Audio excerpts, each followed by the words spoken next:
मित्रों,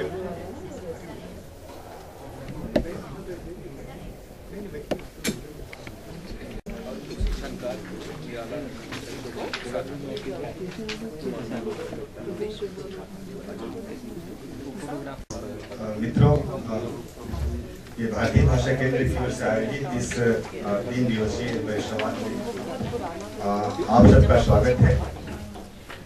कल हमारा उद्घाटन सत्र था साहित्य और हमारे समय पर, और कल हमारे 2 वरिष्ठ आलोचकों ने, प्रोफेसर नामा सिंह राजेंद्र पांडे ने अपना वक्तव्य रखा था, और रचनाकार के रूप में कवि के रूप में केदारनाथ सिंह ने, कथाकार के रूप में मृदुला गर्ग ने, और संजीव जी ने कहानीकार के रूप में अपनी कहानी का पाठ किया था। और ऐसा शायद बहुत दिनों के बाद हम जेएनयू में एक सोची हुई परिकल्पना को साकार कर रहे हैं कि 2-3 दिनों तक हमारे हिंदी के, उर्दू के या दूसरे जो लेखक हमारे हैं वो एक साथ बैठ के विचार करें, और कम से कम उनके साथ यह भी चाह रहे थे कि हमारे जो पाठक हैं, जो श्रोता हैं, जो आलोचक हैं, एक छोटी सी भागीदारी हो। और इसीलिए जब इस पूरे इस आयोजन की परिकल्पना हो रही थी तो मैं अपने केंद्र के अध्यक्ष रामदेव जी का आभारी हूँ कि लगातार हम लोग की बातचीत होती रही कि हम कैसी परिकल्पना रखें।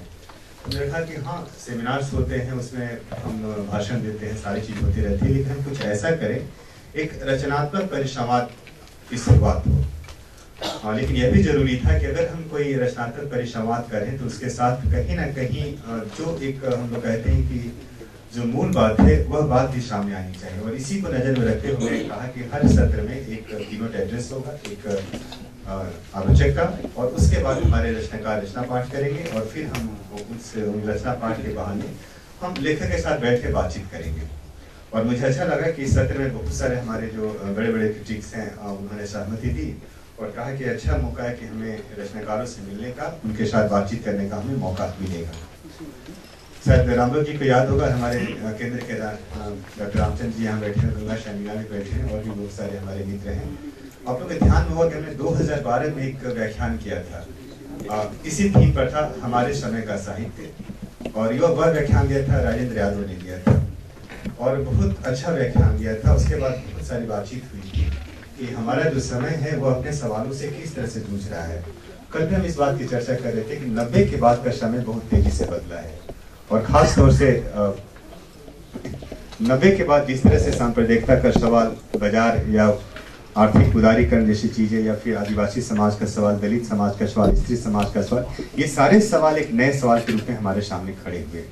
और उन सारे सवालों से, जिसको हम लोग कहते हैं कि हमारे समय का जो भी सच है, उन सच से टकराने की कोशिश हमारे आलोचक करते रहे। तो आज के इस परिसंवाद और रचना पाठ के हमारे प्रतिभागी में प्रोफेसर रोहिणी अग्रवाल जी हैं, वे एक थीम नोट देंगी। उसके बाद हमारे कुछ रचनाकार जो साथी थे वे आ नहीं पाए। चित्रा मुदगल भोपाल में हैं, उनकी फ्लाइट देर हो गई है, तो अगर आ पाए तो अच्छी बात है, हमें अच्छा लगेगा। लेकिन पंकज बिष्ट हिंदी के बहुत बड़े कथाकार हैं, हमारे साथ हैं। मुशर्रफ आलम जौकी भी किसी काम में मतलब उलझ गए हैं, वो कहा कि कोशिश करेंगे कि पहुंच जाए समय पर।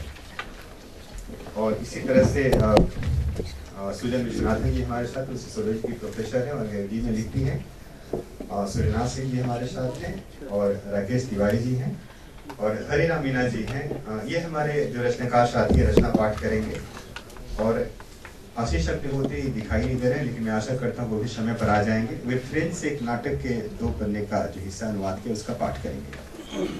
और आज हमारे परिसंवाद में जिन हमारे रचनाकार, लेखकों और आलोचकों और हमारे लोगों को भाग लेना था, लेकिन मैं यह भी कहूंगा कि इस परिसंवाद में ये सब आपके लिए, हम सब साथ में बैठकर लेखकों से बातचीत करेंगे।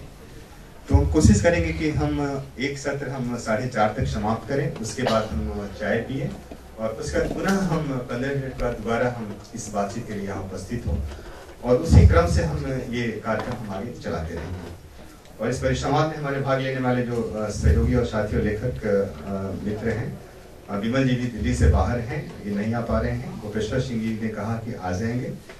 कर्मेंदु शिशिर, उनको टिकट नहीं मिला, पटना से आ नहीं पाए। शतिकांत जी ने भी आने में असमर्था जताई है। बेचैन जी 3-3:30 दिन तक हमें ज्वाइन करेंगे, और संजीव भी 3-3:30 तक आएंगे। बलवंत जी भी आ रही हैं। समीक्षा जी तो आना चाहिए, मैंने सुबह कहा था। और स्मिता चतुर्वेदी जी हमारे साथ हैं। और इसी तरह से हमारे विश्वविद्यालय के कुछ ऐसे हमारे अध्यापक और छात्र हमारे बीच हैं जो साहित्य के नहीं हैं, जैसे गिरीशनाथ साहब शायद थोड़ी देर में आएंगे। और DK लोबियाल जी हमारे बीच में कंप्यूटर साइंस के एक तरह से प्रोफेसर हैं और उनके साहित्य में बहुत गहरी दिलचस्पी है। और इसी तरह हमारे विभाग के मोइनुद्दीन जिनावाड़ी जी हैं, मजहर में हुसैन हैं, ओम प्रकाश सिंह जी भी थोड़ी देर से ज्वाइन करेंगे। हमारे तमिल के प्रोफेसर थामोथरन जी हैं, रामचंद्र जी हैं, गंगा शाह मीना है और एच चंद्रशेखरन जी हैं। तो अपने सारे लेखक और बंधु और पाठक हमारे शोध छात्रों का स्वागत है आज के कार्यक्रम में। और सबसे पहले मैं प्रोफेसर रोहिणी अग्रवाल जी से आग्रह करूंगा कि जैसा हमारी चर्चा होती रही कि कथा सत्र में हमारे कथाकार जो हैं किस तरह से अपने समय के सवाल से टकरा रहे हैं। तो जाहिर है कि रोहिणी अग्रवाल जी एक अलग तरह की आलोचक हैं हिंदी की, अपना अलग तरह से सोचती हैं। तो उनसे आग्रह है कि वो कथा साहित्य और हमारे समय पर अपना एक 20 मिनट का व्याख्यान देंगे। उसके बाद हम प्रश्न सत्र की शुरुआत करेंगे। प्रोफेसर रोहिणी अग्रवाल जी पूरा कर लें। मैं अपने रामबाग से आग्रह करूंगा कि यूनिवर्सिटी की तरफ छोटा सा मोमेंटो है वो देख करके हमारे कथाकारों का स्वागत करें। सबसे पहले वो पंकज बिष्ट को देख करके करें। इसी तरह से आग्रह करूंगा कि वे प्रेम पनवाड़ी जी को भी भेंट दें।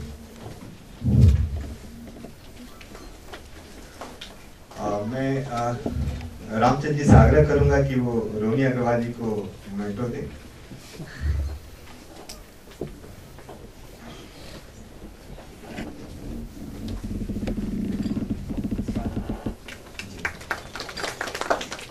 और फिर मैं गंगा शाह मीना जी से आग्रह करूंगा कि वे श्रीनाथ जी का स्वागत करें।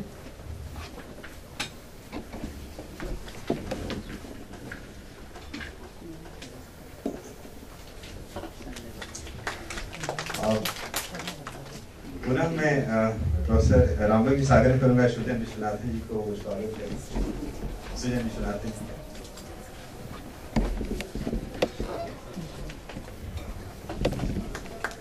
मैं श्री प्रकाश जी से आग्रह करूंगा कि वे राकेश तिवारी जी का स्वागत करें।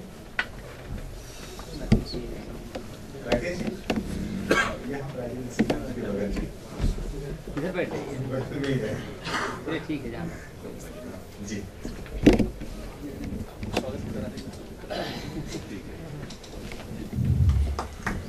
मैं पुनः प्रोफेसर रामबाग जी से आग्रह करूंगा कि वे हरिराम मीना जी का स्वागत करें।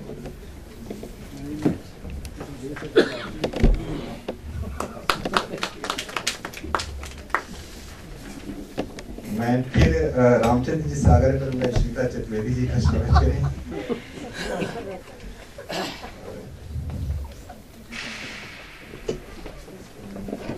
बाहर से मेहमान साहब अभी आने वाले हैं तो पुनः उनका दोबारा स्वागत करेंगे। और इसी आग्रह के साथ फिर पुनः मैं रोहिणी अग्रवाल। साथियों, कहानी पर बात करनी है और एक कहानी बेतरह याद आ रही है मुझे।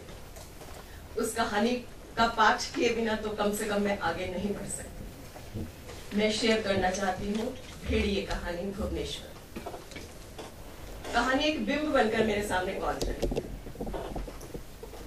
अपने गड्ढे को चलाता हुआ खारू बहुत तेजी से भाग रहा है रेगिस्तान के बीच में, और पीछे 200-300 भेड़ियों का झुंड है।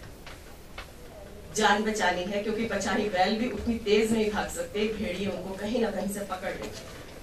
और अपनी जान बचाने के प्रयास में किस तरह से बाप बेटा और 3 नटनियां जिन्हें वो बेचने के लिए लेकर जा रहे हैं, सिर धड़ की बाजी लगा रहे हैं। तीरों से शिकार किया जा रहा है भेड़ियों का, गोलियां चलाकर उन्हें हताहत किया जा रहा है। लेकिन भेड़िए हैं कि संख्या में कम होने के बावजूद दूने तेजी से उनके पीछे लगे हुए हैं। सब कुछ छोड़ते जा रहे हैं क्रमशः। तीनों नटनियों को फेंक दिया ताकि गड्ढा हल्का हो और तेजी से भाग सके। 3 बैलों में से पहले एक बैल को खोला। भेड़िए उसे अपना आखेट बनाए, आहार बनाए, क्षुधा शांत हो तो शायद रुक जाए, लेकिन नहीं रुके। एक बैल, दूसरा बैल, तीनों नटनियां, घर गृहस्थी का सारा सामान गड्ढा फूल की तरह हल्का हो गया है, लेकिन भेड़िए हैं कि तादाद में कम होने के बावजूद गड्ढे के बिल्कुल नजदीक आ रहे हैं, आसन्न मौत की तरह। और फिर एक निर्णय का क्षण कि बाप बेटे में से किसी एक को उतरना पड़ेगा गड्ढे, और वह क्षण निर्णय का क्षण है, द्वंद्व का क्षण नहीं है। और उसी क्षण बाप उतरता है कि तुम संभालो गड्ढे को, अगर निरापद जगह पर लेकर जाओ। और उसके बाद 70 बरस का खारू, जो उस समय एक युवा खारू था, वह अब अपनी कहानी सुनाता हुआ कह रहा है, मैं भेड़ियों से नहीं डरता। भेड़िया बहादुर है, वो मानता है। भेड़ियों का आखेट उसने किया है, अकेले अपने दम पर उसने सैकड़ों भेड़ियों को मौत के घाट उतार दिया है।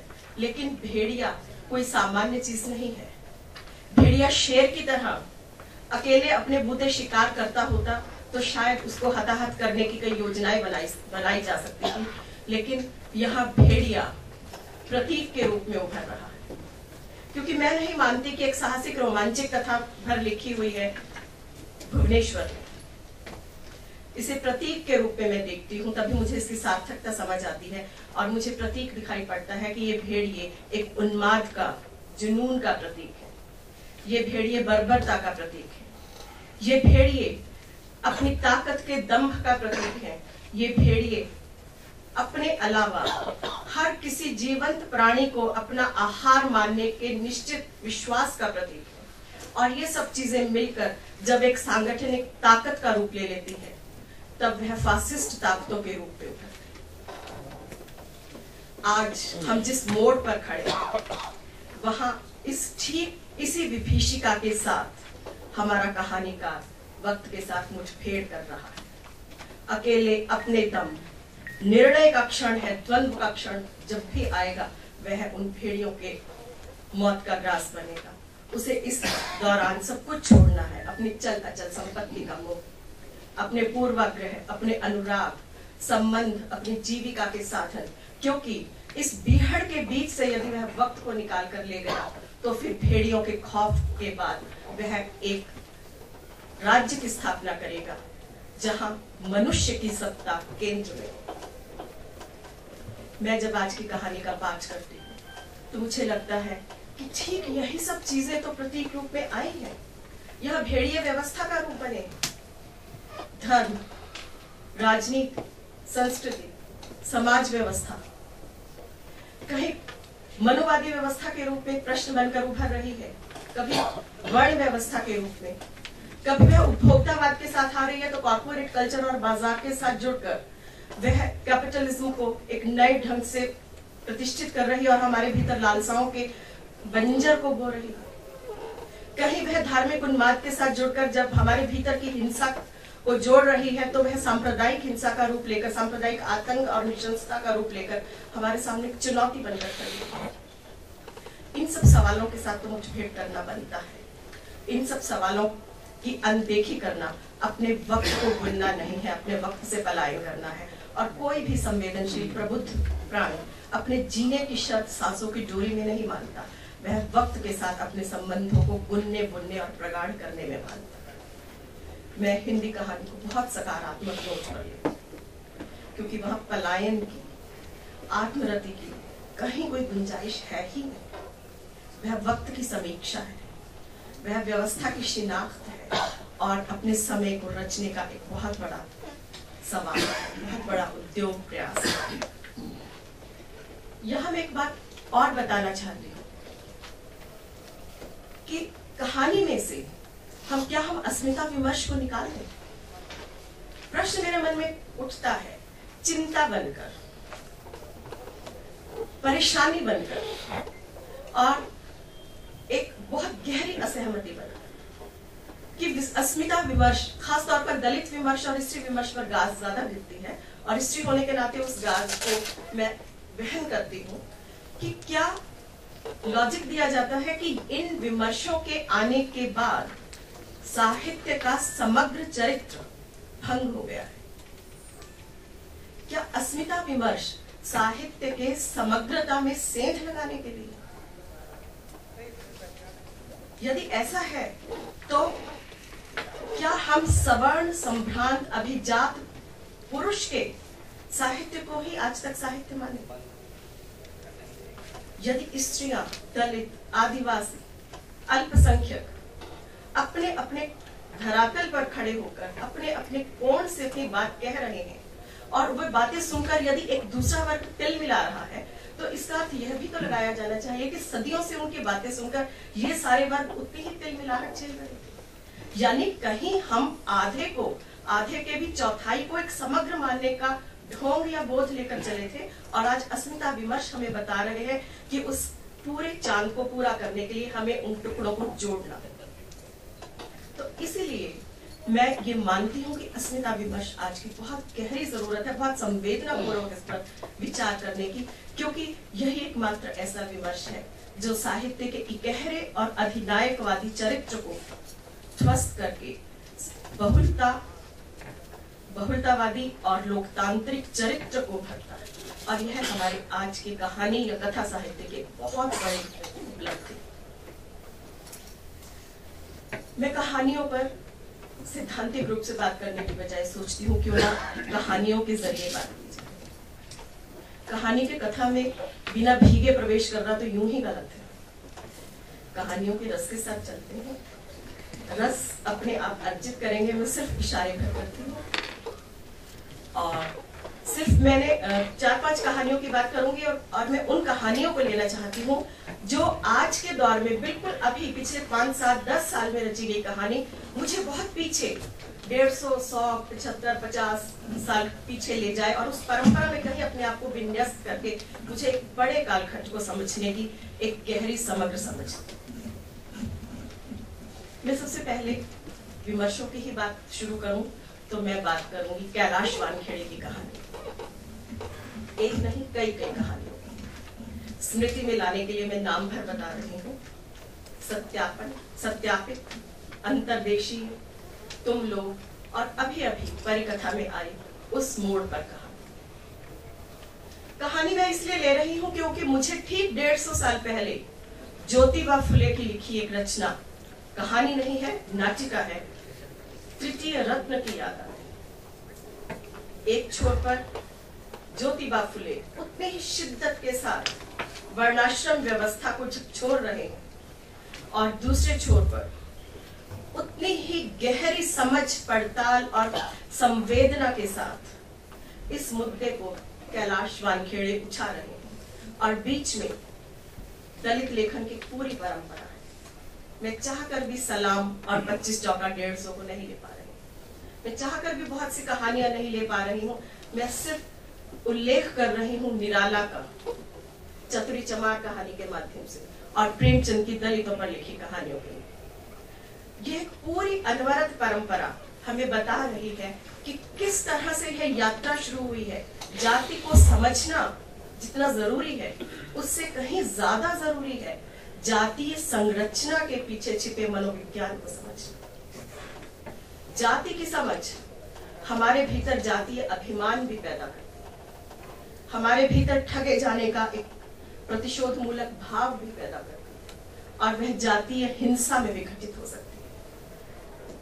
लेकिन जब हम जाति संरचना को पहचानते हैं तब हम पूरी व्यवस्था की गहराई में जाकर अपने अपमान को, प्रतिशोध को बहस का एक मुद्दा बनाते हैं।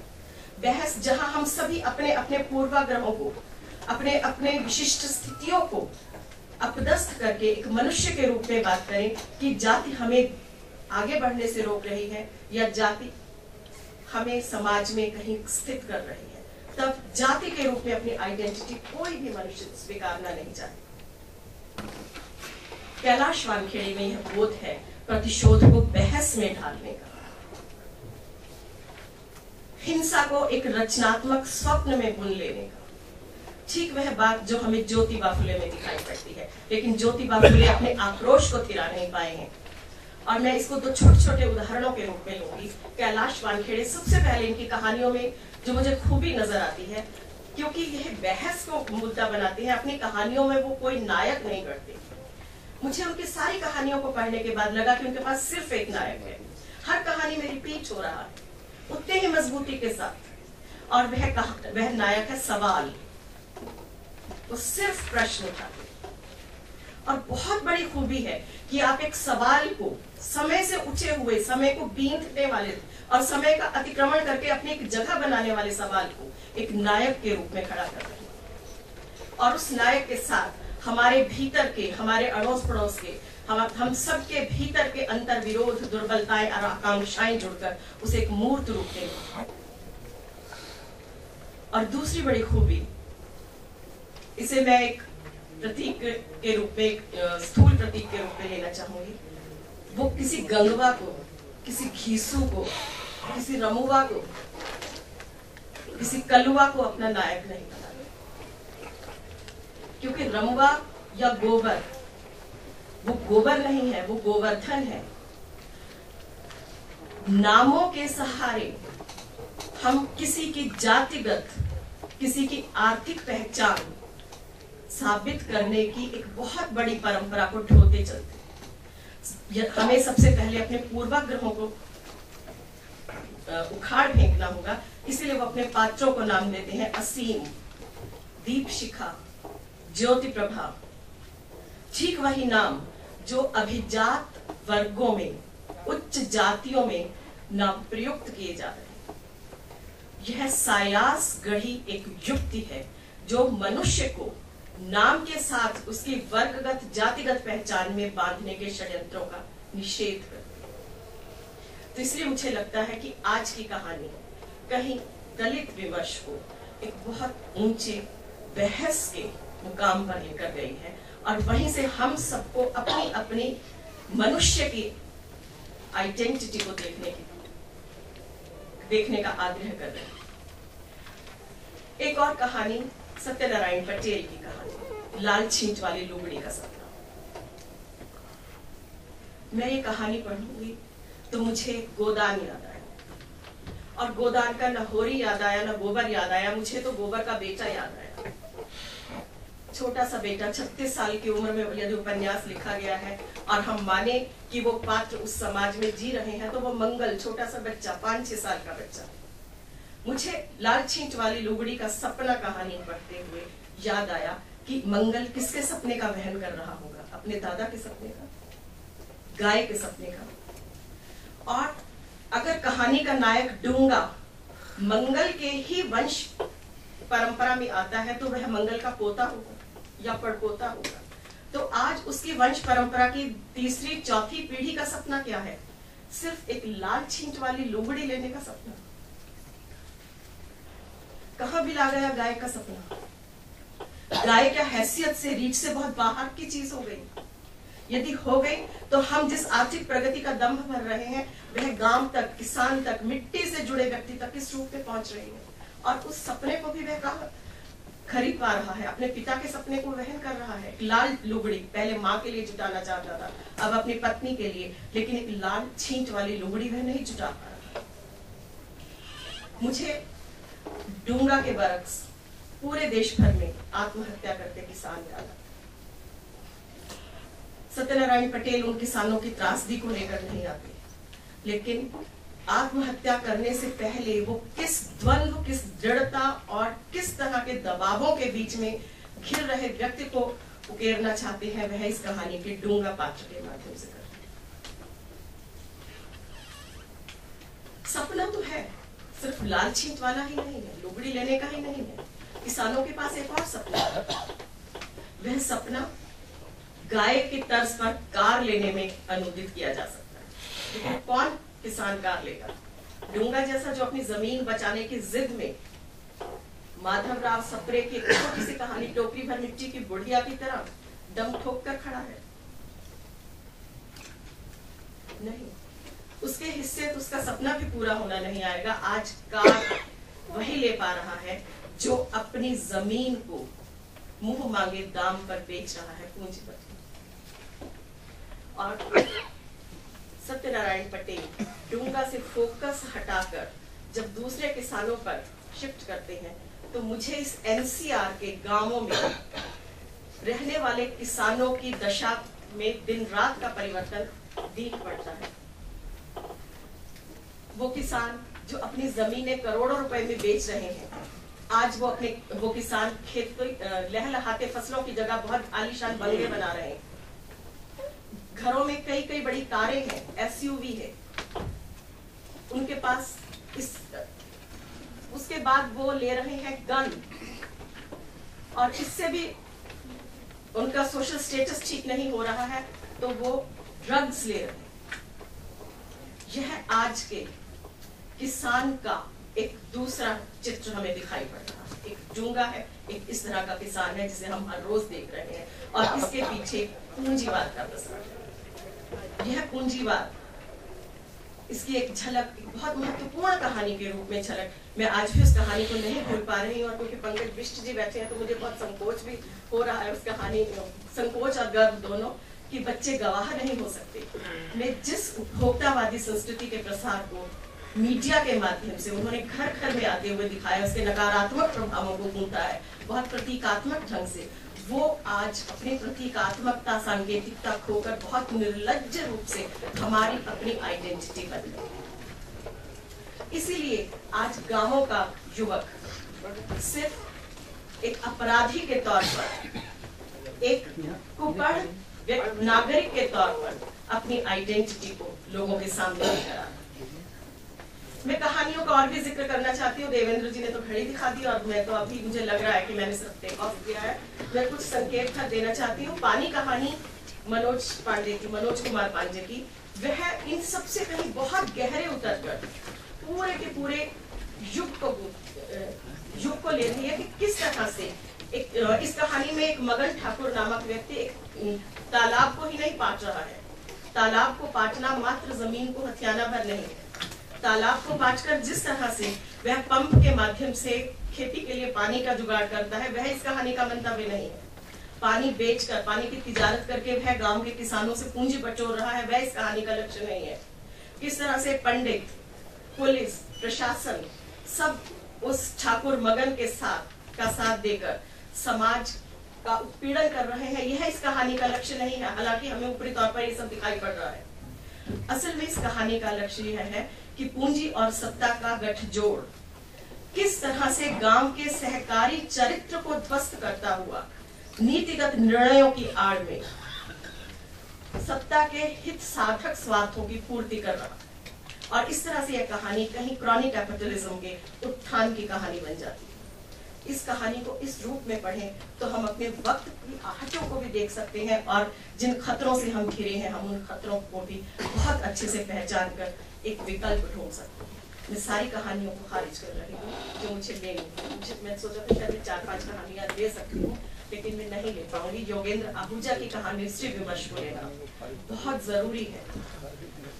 मैं यहाँ आखिरी 1 मिनट में सिर्फ इस बात का संकेत करती हूँ कि अगर हम आज की कहानी इन बिंदुओं पर उछा रहे हैं तो इस कहानी ने अपने लिए शिल्प भी नया गढ़ा है। कहानी गांव में शिफ्ट हुई है। कहानी आज किस्सों के माध्यम से, लोक कथाओं के माध्यम से, सत्यनारायण पटेल की कहानियों में तो एक चीज बहुत उफान पर है, यह है किस्सा गोई आज की कहानी का एक बहुत बड़ी ताकत के रूप में उभरने वाला गुण है। यह हमें भीतर तक, परंपरा तक जोड़ता है। यह जो पूंजीवाद हर चीज को यकसा कर रहा है, बिल्कुल एक सबकी पहचान, सांस्कृतिक पहचान, क्षेत्रीय पहचान, मनुष्य की पहचान सबको खोकर यह हर गली को, हर मॉल को, हर मोहल्ले को, हर बाजार को एक चरित्र दे रहा है। कहीं यह लोक कथाओं को रिवाइव करना उस यकसा पहचान के विरुद्ध छेड़ा गया एक आंदोलन है जो हमें इस आज की कहानी के शिल्प में दिखाई पड़ रहा है। एक बड़ी दूसरी बात जो आज के शिल्प में हमें दिखाई पड़ रही है कि आज जादुई यथार्थवाद का सहारा लेकर रचनाकार कहानियां बन रहा है। अचानक लकड़ सुंघवे आते हैं, अचानक कुछ जादू होता है, और लेकिन यथार्थ के धरातल पर वो सब चीजें हम उनके साथ आइडेंटिफाई कर रहे हैं। जैसे दर्द की लहर अचानक नहीं आई, क्रमशः हमारे भीतर पनपी है, बोध हुआ है, उसने हमें आक्रांत कर लिया है, और जो दर्द की लहर, पीड़ा की लहर सवाल उठाकर हमारे व्यक्तित्व का हिस्सा बनी है, वो अब किसी भी प्रभाव से बहुत जल्दी नहीं मिला जाएगी। तो इनका असर समुद्र के पानी की तरह जो धीरे धीरे गर्म होता है और फिर उसके बाद धीरे धीरे ठंडा होता है, यह एक कहानी के शिल्प की विशेषता है जो हमारी चेतना को तब तक उस बिंदु के, व्यग्रता के बिंदु के इर्द गिर्द लपेटे रखता है, जब तक हम मिलकर एक सामूहिक संवाद के साथ उसके कोई समाधान न निकाल। और अंतिम चीज कहानी के शिल्प की, मुझे लगता है कि कहानियों में संवेदना और भाव प्रवणता की जगह लेखकों ने बौद्धिकता, संश्लिष्टता, विश्लेषण परकता को ज्यादा जगह दी। इसलिए आज हमारे पास प्रेम कहानियां नहीं, हमारे पास सवाल उठाती कहानियां हैं। लेकिन यह समय शायद अभी इन सवालों से जूझने का है। नहीं तो प्रेम कहानियां हम ढूंढें, आसपास हमें मिल जाती हैं, लेकिन वो भी प्रेम कहानियां इन्हीं प्रश्नों के भीतर कैद है। मैं एक कहानी का नाम लेना चाहूंगी, सिर्फ रंगमहल में राधा नाची, नीलाक्षी की और तरुण भटनागर की, जो नाम मैं अक्सर गलत बोल देती हूँ, शहर से गुजरते, बीते शहर से गुजरते हुए। इन कहानियों में हमें प्रेम और एक पूरा सिस्टम उलझा हुआ दिखाई देता है।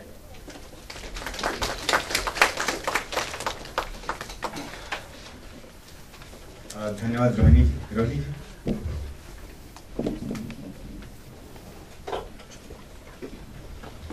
मित्रों, इसके बाद हमारा कथा सत्र शुरू होगा। और जैसा कि आप जानते हैं, हमारे जिन कथाकारों का हमारे बीच यहाँ आना था कथा पाठ के लिए, उनमें पंकज बिष्ट, प्रेम कुमार मणि, सुजन विश्वनाथ, सूर्यनाथ सिंह, राकेश तिवारी, हरिराम मीना जी मौजूद हैं।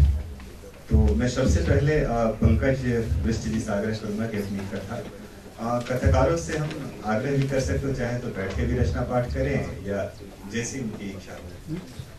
पंकज बिष्ट हिंदी के वरिष्ठ कथाकार और विचारक हैं और समयांतर पत्रिका के संपादक हैं। पंकज बिष्ट।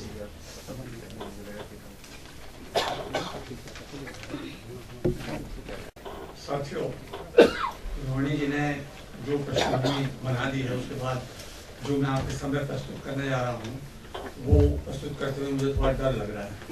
असल में दिक्कत ये है कि और मेरे पास कोई विकल्प है भी नहीं। खैर, मैं क्योंकि समय कम है, इसके बावजूद एक बात ये कहना चाह रहा हूँ कि जो परिवर्तन है वो जिस तरह से घटते हैं लेखक के लिए, वो सिर्फ उसके स्थूल पक्ष ही नहीं है।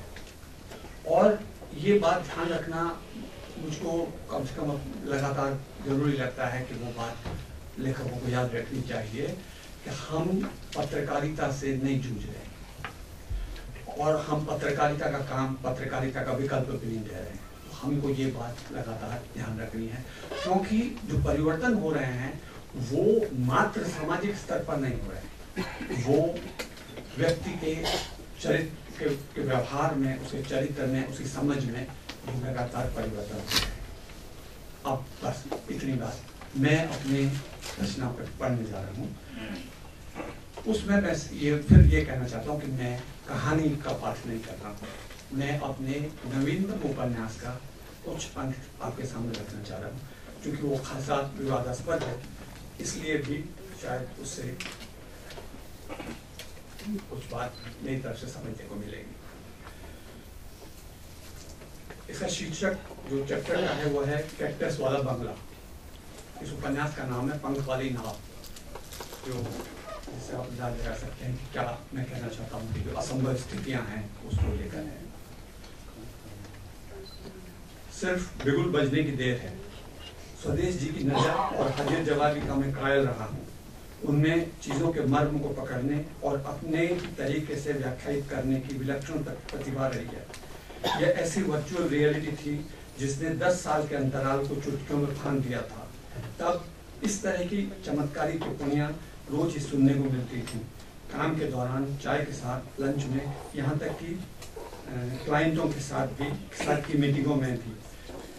पर वे पुरानी बातें थी, 12-13 साल पीछे इतिहास के गोहर में घसीट ले जाने को उद्धर।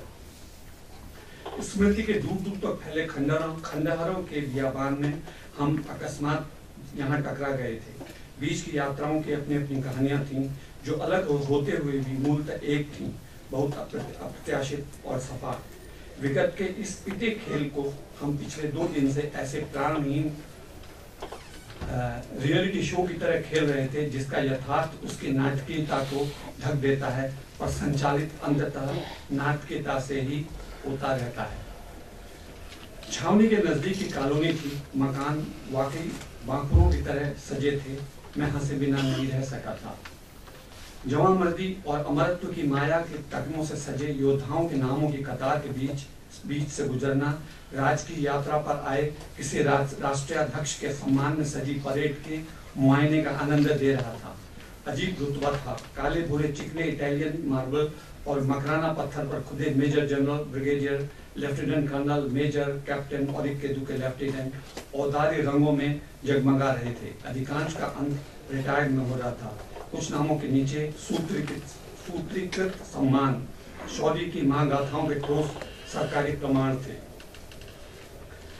हमने गली के छोर पर ही ऑटो छोड़ दिया था, वो कि मैं पेंटिंग साथ लाया था, पर वो इतनी भी बड़ी नहीं थी कि उठाई न जा सके। जिस मकान के अहाते में हमने प्रवेश किया, गेट पर कुछ नजर नहीं आया था, या फिर आधुनिक रसायनों की चमत्कारिकता के बावजूद वह इबारत समय की काली कीमियागिरी से मात खा गई थी।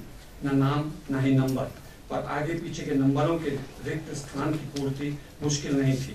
आसपास फैली जमीन के अनुपात में, जिसमें एक किचन गार्डन, फूलों के कुछ लावारिस पौधे, कैक्टस और 2 पेड़ नजर आ रहे थे, मकान ज्यादा ही सिमटा महसूस हो रहा था। एक पेड़ लीची का होगा, मैंने सोचा। अनुपम ने बताया था इसकी लीचियां बहुत मीठी होती हैं। फूलों का मौसम खत्म हो गया था, शायद लीचियों का भी। कुछ हो, किसी ने जैसे प्रेरित करने के लिए मेरे कानों में चुपके से कहा। मन में 10-12 साल पहले कभी सुनी और स्मृति में अब तक संजोई उस मिठास को घूट निकालने की इच्छा जोर मारने लगी। एक गांवड़ी बच्चे ने मुझे धकेल कर लगभग बचपन के मुहाने पर पहुंचा दिया था। दौड़कर पेड़ पर चढ़ जाने की बलवती इच्छा किसी तरह दबाई। बचपन में ऐसे न जाने कितने पेड़ों पर मैंने कूदफान की थी। जैसे जैसे हम बढ़ रहे थे, यथार्थ के कुछ दूसरे ही रंग सामने आने लगे थे। उम्र की मार से बिखरते बचे कुचे बेशर्म हजारी के फूल बढ़ती गर्मी के उस अपराह्न को अनावश्यक ही बेरंग बना रहे थे। संभवतः हम लोग ही बड़े मकानों के इतने मुरीद हो गए हैं कि खाली जमीन सह नहीं पाते। कोई अप्रत्यक्ष टूट कहीं नहीं थी, पर उसके थके से रंगों को जीर्णता किसी गंभीर बीमारी की प्रेत छाया की तरह अपनी उपस्थिति से सहमा रही थी। कहना मुश्किल था कि मौसम से पिटकर कभी यह चटक पीला रहा रंग वह रूप ले चुका है, या फिर सफेद इस कदर बदरंग होकर बीमार आभास में बदल चुका है। जो भी हो, मकान को जिस तरह की देखभाल की जरूरत थी वह हो नहीं पा रही थी। यह भी हो सकता था कि आसपास के बंगलों के वैभव की अकड़ और समकालीन वास्तुकला के छिनालपन में इस मकान की नफीस, सरल पर पुरानी भव्यता और शालीनता दब गई थी। इतना आनंदमयी था कि दीवारों से बंधे स्पेस के अनुपात में कई गुना स्पेस बंद होने के आभास से मुक्त होने के लिए मौजूद था। पहचान का सबसे बड़ा चिन्ह जो हमें बताया गया था बंगला है, अंग्रेजों के जमाने का, और साथ ही जोड़ा गया था कोई अंधा भी खोज सकता है। शहर में मेरे यह कहना चाहिए बाबूजी के कई परिचित अभी भी थे, कई इस परिवार को जानने वाले भी। इसलिए उन्होंने मुख्य सड़क से मकान तक की दूरी 150 कदम, लकड़ी का पुराना गेट और लीची का विशाल पेड़ समेत लगभग सब कुछ बता दिया था। सौभाग्य से हमारे पास आंखें भी थीं और वे भी 2 जोड़ी। इस विश्वास के से सराबोर मैं कैक्टस की तरह की किस्मों से लदे बरामदे की 2 सीढ़ियां चढ़ गया था। कैक्टस के गमले सीढ़ियों के साथ साथ चलकर खुले बरामदे में दोनों दिशाओं में बढ़ते हुए ड्रिल कैसे फॉर्मेशन की अनुशासित पंक्ति की तरह मेड़ बन गए थे। ढलवा छत की लकड़ी की शहतीर पर लटके तरह के कैक्टसों को देखकर न जाने क्यों बेजान परिंदों के जम जाने का सा आभास हो रहा था। अंतहीन बंजर के ऐसे वीरान मकान में जिसके बाशिंदे एक दिन सब कुछ यथावत छोड़कर लापता हो गए हों। कभी की जानदार वस्तुएं प्राणहीनता में ठहर गई थी। वैसे भी मुझे कैक्टस के हवा पानी से बेजारी कभी नहीं भाती है। यह पौधा उर्वरता के संघर्ष का नहीं, रेगिस्तान की आसन्नता का संकेत देता महसूस होता है। यहाँ तक कि मुख्य दरवाजा भी कैक्टस से अलंकृत था। मैंने उस ओर ज्यादा ध्यान न देकर घंटी बजा दी थी। 4-5 मिनट के अंतराल पर 2-4 घंटी बजाने के बाद तीसरी बार 2 बार घंटी बजाने के बाद तीसरी बार हाथ बढ़ने जा ही रहा था कि चिटकनी की आहट ने रोक दिया। बीच चौखट पर एक छाया आ गई थी। अब भी बीच में जाली का दरवाजा था जिसके छिद्र समय की धूल और न जाने कब के रंग रोगन से इस कदर संकरे हो गए थे कि सिर्फ अंदाजा लगाया जा सकता था कि उस ओर की छवि महिला की होनी चाहिए। उसने हैंडल थमा हुआ था। संभवतः अतिरिक्त सावधानी में किसी खांटी सरकारी चपरासी की तरह बिना एक भी शब्द अनावश्यक बोले उनकी नजर हमें एक्सरे किरणों की तरह भेदती प्रतीत हो रही थी। बोलिए वाले अंदाज में मैंने कहा था, हम श्रीमती कुमार से मिलना चाहते हैं। इतना, क्योंकि 15 मिनट का समय था पूरा हो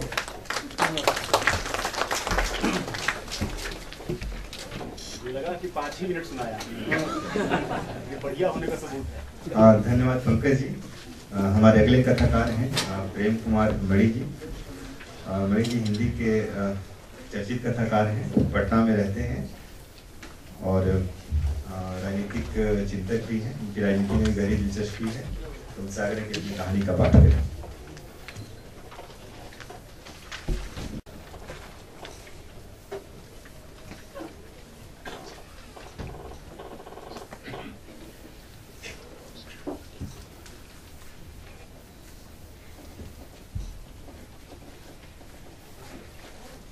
उपस्थित मित्रों, मैं बिना किसी वक्तव्य के कहानी पढ़ना चाहूँगा, इसलिए कि समय कम देखा है। कहानी का शीर्षक है इमलियाँ और यह करीब 22 वर्ष पहले लिखी गई थी और उसी समय हंस में प्रकाशित हुई थी पहली दफा। वह एक पेड़ था, इमली का पेड़, खूब घना, खूब पुराना। थोड़ी सी हवा बही नहीं कि वह झूमने लगता था। जब झूमता था गांव झूम जाता था। वह चुप रहता था, गांव चुप रहता था। जब सोता था गांव सो जाता था। वह गांव के पश्चिम तरफ था या उसके पूर्व तरफ गांव था। उससे गांव को पहचाना जाता था। जैसे कि लोग जब बाहर जाते थे और अपने गांव का नाम बदलाने पर स्पष्ट नहीं होता था, तब बदलाते थे बड़ी इमलियां वाला गांव। इसके होते गांव को भूलने का सवाल नहीं था, जैसे समुद्री यात्रियों को ध्रुव तारा के रहते दिशा भूलने का सवाल नहीं था। गांव के बाहर का कोई आदमी आता था और उस पेड़ को देखकर आश्वस्त हो जाता था, वह मुकाम पर आ गया है। हम नानी गांव से बचपन में लौटते थे, तब उस पेड़ को देखते ही सब्र संतोष होता था कि अब और चलना नहीं। एक तरह से गांव का हिमालय था वह।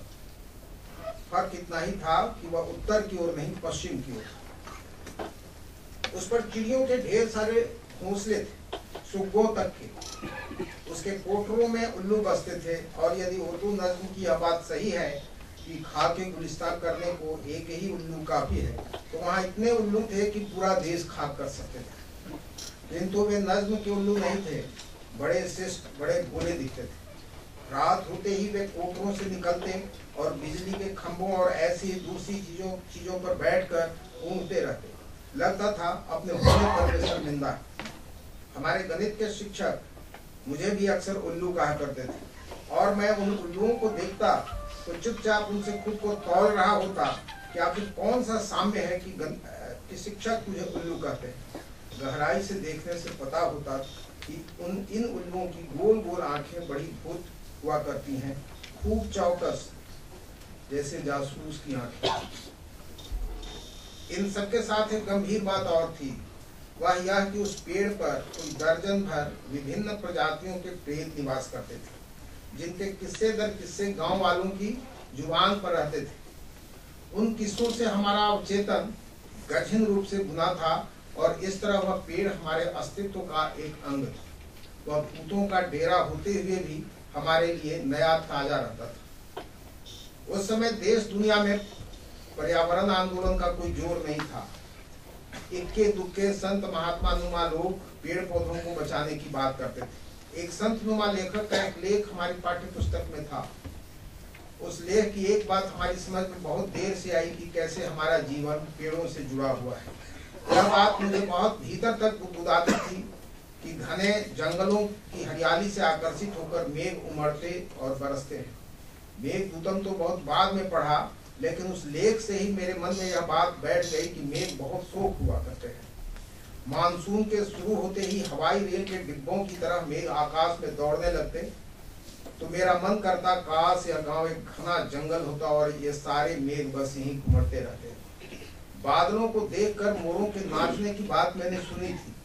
मुझे यह सूत्रबद्धता एक सातिर रहस्य की तरह लगता, घने जंगल, मेघ और मोरों का नाचना। लगभग उन्हीं दिनों वैज्ञानिक जगदीश चंद्र बसु की जीवनी भी पढ़ने को मिली। शीर्षक भी अजीब था, पेड़ पौधे भी हंसते रोते हैं। वसु साहब ने वनस्पति विज्ञान पर काम किया था और उस लेखक को जिसने यह जीवनी लिखी थी, पता नहीं कैसे यह शीर्षक सूझ गया। मैंने वसु साहब के कार्यों, खासकर क्रिस्पोग्राफ के बारे में बहुत बाद में ढंग से कुछ जाना, किंतु मुझे वह एक अजूबे इंसान तब से ही लगने लगे थे जब से मैंने यह जीवनी पढ़ी थी। वह जीवनी क्या थी? अतिशयोक्तियों की एक पिटारी थी, और जैसा कि हमारे यहाँ जीवनियाँ लिखी जाती हैं उसमें भी यह बात थी कि वसु बचपन से ही सर्वगुण संपन्न थे। उनके बचपन का पूरा खाका इस तरह का था कि बस वह पेड़ पौधों का नुकसान नहीं करते थे। एक बार उनके एक मित्र ने झाड़ियों पर डंडे चलाने शुरू किए तो वसु की आंखों में आंसू छलछलाए और उस रोज कुछ खा नहीं पाए। आदि है, लेकिन यह आदि आज की बात है। तब तो हाल यह था कि मेरे अंतर्मन में वसु की डबडबाई आंखों वाली एक कल्पित तस्वीर उभरती और मेरी आंखें भी डबडबा जाती। घने जंगल, मेघ और मोरों के साथ ये डबडबाई आंखें भी अदृश्य डोरियों से बंध जाती और तब ये पेड़ तिलस्मी ताकत के पूंजीभूत रूप जान पड़ते। मुझे लगता ये पेड़ केवल हंसते रोते ही नहीं, बहुत कुछ करते हैं, बहुत सारे मायावी काम। शीशम की ऊंची फुनगियों के बारे में मेरा ख्याल था कि मेघों को चूमने के लिए ऊपर बढ़ रही होती है। मेरा मन गुदगुदी से भर उठता कि प्रकृति की यह कैसी लीला है। मानसून के शुरू होते ही कितना बड़ा रोमांटिक खेल शुरू हो जाता है। मेरे गांव में पेड़ बहुत कम थे, इतने कम जितने नहीं होने चाहिए। बड़े बूढ़े कहते कि एक समय था जब उनका गांव पेड़ों से भरा एक बागीचे की तरह लगता था। उन्होंने भी यह बात देखी नहीं, बस सुनी थी जैसे हम सुन रहे थे। वे कहते थे सन 1857 के गदर में अंग्रेजों ने गांव के एक पीपल के पेड़ से लटकाकर 4 बागियों को फांसी की सजा दी। ये चारों दानापुर छावनी के सिपाही थे और बागी बनकर कुंवर सिंह के नेतृत्व में अंग्रेजों से लड़े थे। पकड़े जाने पर इन्हें गांव लाया गया था और उस पेड़ से लटकाकर मार दिया गया था। कहते हैं कुछ दिनों तक तो लोग उस पेड़ की पूजा करते रहे और उसके सूखे पत्ते तक पवित्र मानते रहे। कालांतर में वहां मेला लगने लगा। कहते हैं मेले की लोकप्रियता इतनी बढ़ी कि एक अंग्रेज अफसर ने सिपाहियों की देखरेख में उस पेड़ को कटवा दिया। लोग क्रोध से भरे थे, किंतु 4 बागियों को पेड़ से लटकाए जाते उन्होंने देखा था। लोगों ने सीधा प्रतिरोध तो नहीं किया, किंतु अपने गुस्से का इजहार उन्होंने बड़े शालीन ढंग से किया। बागियों के शहादत दिवस को उन्होंने पेड़ पूजा उत्सव दिवस में बदल दिया। अगले ही साल ठीक शहादत दिवस को ढोल मजीरों के साथ लोग घरों से बाहर निकले और शहीदों का गुणगान करते हुए हर वृक्ष को रोली और अर्ध से पूजा। बात अंग्रेज हुक्मरानों तक गई और वे गुस्से से पागल हो गए। अगले ही रोज बड़ी संख्या में पुलिस बल और कारिंदे जुटे और गांव के एक छोर सारे पेड़ों को काट डाला। एक बचा हुआ पेड़ यही इमली का पेड़ था। इमली के पेड़ की पूजा नहीं होती, सो इस पेड़ की पूजा नहीं होती और इसलिए अंग्रेजों ने इसे काटना जरूरी नहीं समझा। जो इसका अभाग्य था वही सौभाग्य हो गया था। मैं उस कथा को सुनकर कांप जाता था। एक साथ गांव में इतनी मात्रा में पुलिस, एक साथ पेड़ों पर आरी टंगारी का चलना और एक साथ गांव का वृक्ष विहीन हो जाना। सारे चुरमुन, सारे पक्षी आखिर कहाँ गए होंगे? या इमली का पेड़ आखिर कितनों का बसेरा बना होगा? मानसून के मेघ जब गांव के आकाश से गुजरते होंगे तब क्या इस पेड़ के लिए क्षण भर ठहरते होंगे? गांव में आज भी जो पेड़ हैं वे साहस और प्रतिरोध के प्रतीक ही कहे जा सकते हैं। पेड़ों के सामूहिक कटाव से जो दहशत फैली होगी उसका असर दशकों तक रहा होगा। इस दहशत से निरपेक्ष रहकर ही कुछ साहसी लोगों ने वृक्षारोपण किए होंगे, लेकिन जैसा कि हर जगह साहसी लोगों की संख्या डरपोकों की तुलना में बहुत कम होती है, इसीलिए वृक्षारोपण भी कम मात्रा में हुआ। वृक्ष लगाना मानो अंग्रेजी सल्तनत को चुनौती देना रहा होगा। मैं इमली के पेड़ की बात कर रहा था। जैसा कि कहा जाता है, पेड़ हमारे पूर्वजों के साक्षी होते हैं। इस रूप में अकेला यह पेड़ था जिसे 1857 के पूर्व के पुरखों का सानिध्य मिला था। इस रूप में यह ऐतिहासिक था, या कहें कि ऐतिहासिक से भी कुछ बड़ा और विशिष्ट। लेकिन सबसे महत्वपूर्ण बात यह थी कि इसके फल हम बच्चों को बहुत प्रिय थे। उसके खट्टे मीठे स्वाद की स्मृति भर से ही आज भी मुंह में पानी भर जाता है। फलों के मौसम में जब पूरा पेड़ उंगलीनुमा फलियों से भर जाता, तब हमें लगता सारे संसार का सुख सौंदर्य वहाँ सिमट आया है। हम बहुत सारे बच्चे दिन भर पेड़ की प्रदक्षिणा करते रहते। एक एक चिया के लिए हम न जाने कितनी चिरौरियां करते। और एक ऐसे ही मौसम में जब पेड़ अपने ही फलों से ढका था, हमने सुना कि यह काटा जाएगा। खास सरकार यहाँ पर एक खूब अच्छा अस्पताल बनाएगी। हमने यह भी सुना कि किसी अस्पताल से सटा हुआ इमली का पेड़ नहीं होना चाहिए, क्योंकि इस पेड़ से होकर गुजरने वाली हवा विषाक्त हो जाती है। गांव के वैद्य जी एक कथा सुनाते थे कि यूनान के ख्यात वैद्य लुकमान ने वैद्यराज धन्वंतरी की परीक्षा लेने के लिए एक दूत को उनके पास भेजा। लुकमान ने दूत को कहा कि वह अपने तमाम रात्रि विश्राम इमली के गाछ के नीचे करे। फल यह हुआ कि जब वह दूत धन्वंतरी तक पहुंचा, उसका शरीर जख्मों से बजबजा उठा था। धन्वंतरी उस दूत से मिले और लुकमान का संदेश सुना। उसके जख्मों को देखकर उन्होंने पूछा कि यह कैसे हुआ। दूत ने बतलाया कि वह भला चंगा था और आते समय उसने अपने तमाम रात्रि विश्राम इमली के पेड़ तले बिताए। धन्वंतरी समझ गए कि लुकमान मेरी परीक्षा ले रहे हैं। दूत जब वापस होने लगा तो उन्होंने कहा कि वापसी के अपने तमाम रात्रि विश्राम वह नीम गाछ के नीचे करे। हमारे वैद्य जी कहते थे वह दूत लुकमान तक पहुंचते बिल्कुल चंगा था। अब इमली से हवा विषाक्त होती है या नहीं, यह बात तो अलग थी। मूल बात थी कि वैद्य जी की कथा से उस पेड़ के खिलाफ पूरा गांव विषाक्त हो गया। और तो और एक रोज मैंने अपने विद्वान समझे जाने वाले पिता के श्रीमुख से उस पेड़ के विरुद्ध भाषण सुना और माथा पीट लिया। अब तो पेड़ को कोई नहीं बचा सकता। इन सारी बातों को सुनते सुनते हम बच्चे दिन भर पेड़ की प्रदक्षिणा करते और वह पेड़ हमारे लिए अपने खट्टे मीठे फल टपकाता। मुझे वह बहुत निरीह दिखने लगा था। हवा चलती और पेड़ हिलता, तब मुझे लगता वह अपनी जादुई भाषा में हमसे कुछ कह रहा है। मुझे यह भी लगता कि जगदीश चंद्र वसु होते तो इस भाषा को अवश्य समझ जाते, लेकिन हम में से कोई वसु नहीं था, न होने वाला था। हम तमाम बच्चों की चिंता थी कि यदि यह पेड़ कटा तो तमाम परिंदे, खासकर उल्लू, जाएंगे कहाँ। उल्लू हर जगह नहीं रह सकते, बस कोटरों में रहते हैं। कोटर पुराने पेड़ों में ही होते हैं। जैसा कि आप जानते हैं कि पुराने पेड़ गांव में नदारत थे। कुछ महिलाएं और उनमें मेरी माँ भी थी, पसंद थी कि भूतों का डेरा या इमली का पेड़ अब नहीं रहेगा। मैंने माँ से पूछा था, लेकिन वे भूत जाएंगे कहाँ? कहीं उन्होंने हमारे घर को अपना डेरा बना लिया तब क्या होगा? माँ थोड़ी देर के लिए सचमुच डर गई, फिर डरी हुई आवाज में ही कहा, ऐसी भाषा नहीं बोलते, और वह फिर चुप हो गई। उनके डरे हुए हाथ कुछ देर तक मेरा सिर सहलाते रहे। उन दिनों में बहुत बेचैन था। कहीं आशा की कोई किरण दिखलाई नहीं पड़ रही थी। पिताजी, माँ, वैद्यराज सब के सब उस पेड़ के विरुद्ध थे। सरकार विरुद्ध थी। एक तरफ वह पेड़ था और दूसरी तरफ उसके खिलाफ पूरी दुनिया थी। हम बच्चे उस पेड़ की तरह ही थे जो कुछ कह नहीं सकते थे और जिसकी भाषा कोई समझ नहीं सकता। ऐसे ही व्याकुल वातावरण में उस लंका से एक विभीषण प्रकट हुए। उन्होंने कहा कि यदि यह पेड़ कटेगा तो कटने से पहले ही इसी से फंदा लगाकर वे झूल जाएंगे। वह गांव के सबसे बेवकूफ समझे जाने वाले व्यक्ति थे। लोग कहते थे कि उन्हें ठीक से पैसे गिनना भी नहीं आता। उन पर पागलपन का दौर पड़ता था और जब वह दौरा पड़ता था तो वह उसी पेड़ के नीचे रात भर गुजार आते थे। लोग तो कहते थे पागलपन के बहाने वह कुछ सिद्धि करते हैं। कुछ जिन प्रेतों से उन्होंने मित्रता कर ली थी और उनके कहने से ही वह पेड़ काटने के विरुद्ध थे, लेकिन उनका कहना अलग था। उनकी बात पर सयाने हंसते थे, लेकिन हम बच्चों को उनकी बातें समझ में आती थी। वह कहते थे यदि यह पेड़ न रहा तो हमारे बहुत से नाते रिश्तेदार भटक जाएंगे। अपना वह गांव या गांव पहचान में ही नहीं आएगा। वह पेड़ खाली पेड़ नहीं, गांव की नाक है। वह कट गया मतलब गांव की नाक कट गई। कुछ कुछ ऐसी ही बातें तो हम बच्चों के मन में भी थी, हमारी कौन सुनता।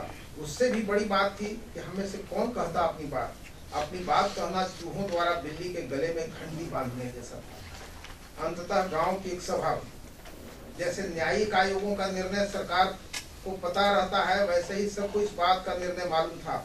निर्णय लिया गया कि वह यह पेड़ कटेगा क्योंकि अस्पताल बनना जरूरी है।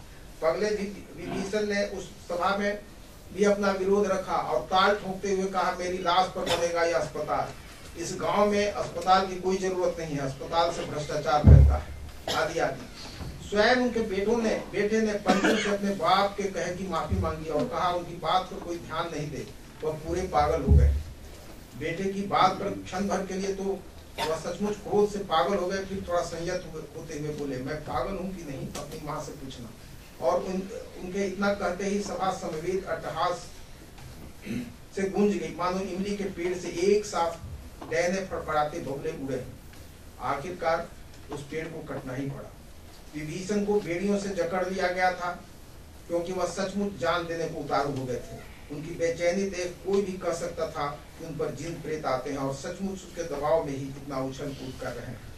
पेड़ कई दिन में कटा, जहां तक मुझे याद है कम से कम 3 दिन तो लगे ही थे। कोई आधा दर्जन बढ़ई रात दिन लगे थे। कई आरियां टूट गईं, कई टंगारी टूट गए। पेड़ ने खुद को बचाने के लिए जितना हो सकता था किया। मैं तीनों रोज स्कूल नहीं गया और वहीं डटा रहा। मेरे कई साथी भी डटे रहे। हम लोग किसी करिश्मे के इंतजार में थे। आरियां टंगारियों के टूटने पर हम खुश होते थे। हमें लगता था संसार की सारी आरियां सारे टंगारी टूट जाएंगे लेकिन पेड़ नहीं कटेगा। आखिर पेड़ के प्रेत कुछ करेंगे कि नहीं। लेकिन आरियां घर घर चलने लगती तो हमें भूतों पर गुस्सा भी आता कि आखिर वे अर्धी कर क्या रहे हैं। पेड़ कटा तो रहेंगे कहाँ। गांव में घुसे तो ओझे मार जूते मिजाज ठंडा कर देंगे। आखिर है किस गुमान में। तीसरे दिन हास बांध कर पेड़ गिर गया। जिधर बढ़ई लोग गिराना चाहते थे उधर ही गिरा। इसके लिए उन्होंने काफी इंतजाम किया था। मजबूत मोटी रस्सियों का इस्तेमाल हुआ था। दर्जनों लोग उन रस्सियों को दाएं बाएं कर रहे थे। सैकड़ों लोग तमाशबीन थे। हम बच्चों का तो एक किला ध्वस्त हो गया, एक संसार ढह गया था। कोठरों से कई उल्लू फड़फड़ा कर उड़े और बिजली के खंभों पर बैठ गए। दिन में निकलना उनके लिए निश्चिततः तकलीफ देह था, किंतु वे क्या करते। खंभों पर बैठकर वे तक तमाशबीनों को देखने लगे, मानो पूछ रहे हों, यह आप लोगों ने क्या किया। जो ही गर्द गुबार खत्म हुआ, पूरा गांव गिरे पेड़ पर टूट पड़ा, जैसे मरे जानवर पर चील कौवे टूट पड़ते हैं। हजारों कच्ची पक्की फलियां दूर दूर तक छितर गईं। दर्जनों घोंसले और चिड़ियों के सैकड़ों अंडे नष्ट होकर बिखरे थे। अनेक पक्षी मर गए थे। पता नहीं उस रोज हमारी दिलचस्पी इमली की फलियों में क्यों नहीं हुई। हम 2-3 साथी इस बिखरे संसार को कातर भाव से देख रहे थे। हम भी आगे बढ़े। एक जगह हमने देखा एक उल्लू का बच्चा चुपचाप बैठा है और अपनी आंखें मुलमुला रहा है। उसने अभी ढंग से उड़ना नहीं सीखा था। कुछ दूर पर एक तोता पड़ा फड़फड़ा रहा था। उसकी एक आंख में लकड़ी का एक टुकड़ा धंस गया था और उसे खून गिर रहा था। घायल तोते और उल्लू के बच्चे को हम उठा लाए। उल्लू की एक टांग में हमने मजबूत धागा बांध दिया और तोते का इलाज करने लगे। तोता नहीं बचा। हमने उसे पानी पिलाने की कोशिश की, दाने खिलाने चाहे, लेकिन वह न कुछ खाया न पिया। कुछ घंटे बाद वह मर गया। मैं अपने मित्रों के साथ एक खेत में गया। वहाँ एक कब्र बनाई। एक रुमाल में लपेट कर उस कब्र में उसे लिटाया। उन दिनों इकन्नी नाम का एक सिक्का हुआ करता था, आज के 6 पैसों के बराबर। हमने एक इकन्नी उसके सिर के पास रख दी, शायद स्वर्ग में काम आए इस भाव से। फिर उस पर मिट्टी डालकर लीप दिया। मन ही मन प्रार्थना की, हे भगवान, हो सके तो अपने स्वर्ग में इस मासूम को जगह देना। अपनी इकन्नी तुम्हें सौंप रहा हूँ। उल्लू का वह बच्चा महीनों हमारे साथ रहा और एक तरह से पालतू हो गया। हाँ, पगले विभीषण बहुत दिन नहीं रह सके। पेड़ गिरने के 15वें दिन वह भी सदा के लिए ठहर गए। हम बच्चों को उनकी मौत का बहुत दुख हुआ था और हमने उनके लिए भी प्रार्थना की थी। हालांकि उनके बेटे ने उनकी मौत से इत्मीनान महसूस किया था। मेरी माँ ने कहा था आखिर भूत प्रेतों ने बेचारे की जान ले ही ली। और वह अस्पताल, पेड़ कट गया, विभीषण तड़प तड़प कर मर गए। हम बच्चे जितना उदास हो सकते थे हो लिए। घायल तोता स्वर्ग में पहुंच गया, उल्लू का बच्चा सयाना होकर उड़ गया, बगलों तोतों उल्लुओं ने दूसरी दूसरी जगहों पर बसेरा बना लिया, उनके बेटे पोते हो गए। तब दूर शहर के दफ्तर में अस्पताल संबंधी फाइल थोड़ी सी चली, जैसे धागे से बंधा उल्लू का बच्चा चलता था, मंदाक्रांताचार्य। हम हाई स्कूल कर गए, हमने क्रिस्कोग्राफ के बारे में पढ़ लिया, देश में चिपको आंदोलन शुरू हो गया, सुंदरलाल बहुगुणा की तस्वीर अखबारों में छपने लगी, कई सरकारें बदल गईं, महामारियों के कई बड़े रेले गांव के अनेक लोगों को उठा ले गए। तब तक वह फाइल चलती रही। हमने सुना कि ठेकेदार, इंजीनियर और नेता के लूट परसेंटेज कई बार तय होते होते रह गए। हमने सुना कि एक अधेड़ क्लर्क उसी फाइल पर सिर रखे रखे मर गया। हमने सुना कि फाइल से ही मलियों की तरह गंध आती है, उस पर पेपर वेट रखने की जरूरत नहीं पड़ती, क्लर्क का प्रेत उस पर पेपर वेट की तरह पड़ा रहता है। उस क्लर्क का श्राद्ध हुआ, स्वर्गारोहण हुआ, उसकी विधवा को सहायता राशि मिली, बेटे को नौकरी का आश्वासन मिला, कई तिमाहे कई छमाहे गुजरे और तब एक दिन अखबार में पढ़ा, महादेव शिव की जटाओं में जैसे गंगा उलझ कर रह गई थी, दफ्तर के टेबलों और फाइल के पन्नों में अस्पताल उलझ कर रह गया। फिर हम वोटर हो गए, हमारे पिता के सब दांत टूट गए, माँ के बाल पक गए, आंखों में मोतियाबिंद हो गए, हमारा पुराना घर गिर गया, सपनों में आने वाली लड़कियों के बच्चे रेंगने लगे। तब हमने एक दिन सुना इलाके के विधायक जी भागीरथ की तरह फाइल पर कूद पड़े और इसे लिए दिए अपने गांव चले गए। गांव में कोई संस्कार नहीं बचा था कि सभा सोसाइटी को, कोई पागल नहीं बचा था जो कह सके अस्पताल दूसरी जगह गया तो अब हम जान दे देंगे। पूरा गांव इमली के उस कटे वृक्ष की तरह पड़ा था। कुछ लोग उल्लुओं की तरह असमय कोटरों से बाहर निकल आए थे और सोच में डूबे थे, शेष लोग इमलियों की तरह बिखरे थे।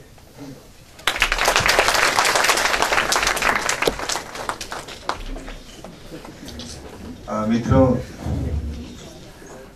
प्रेम पर मणि के बाद मैं अगले कथाकार के रूप में सुजन विश्वनाथन जी को आमंत्रित करूंगा। सुजन जी शायद स्वयं पढ़ना चाहेंगे या जो अनुवाद, उस कहानी का अनुवाद देवीना शैबर ने किया है, तो सुजन जी की जैसी इच्छा।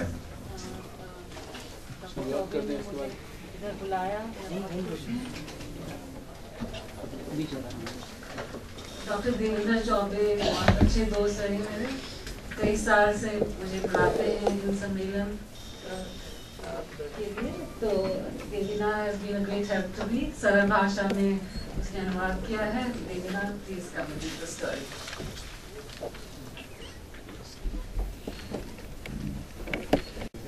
अंग्रेजी में लिखती हैं, उनके कुछ उपन्यास कहानी संग्रह भी है, और यहाँ जेडी में ससुरही जी समाजशास्त्री प्रोफेसर हैं।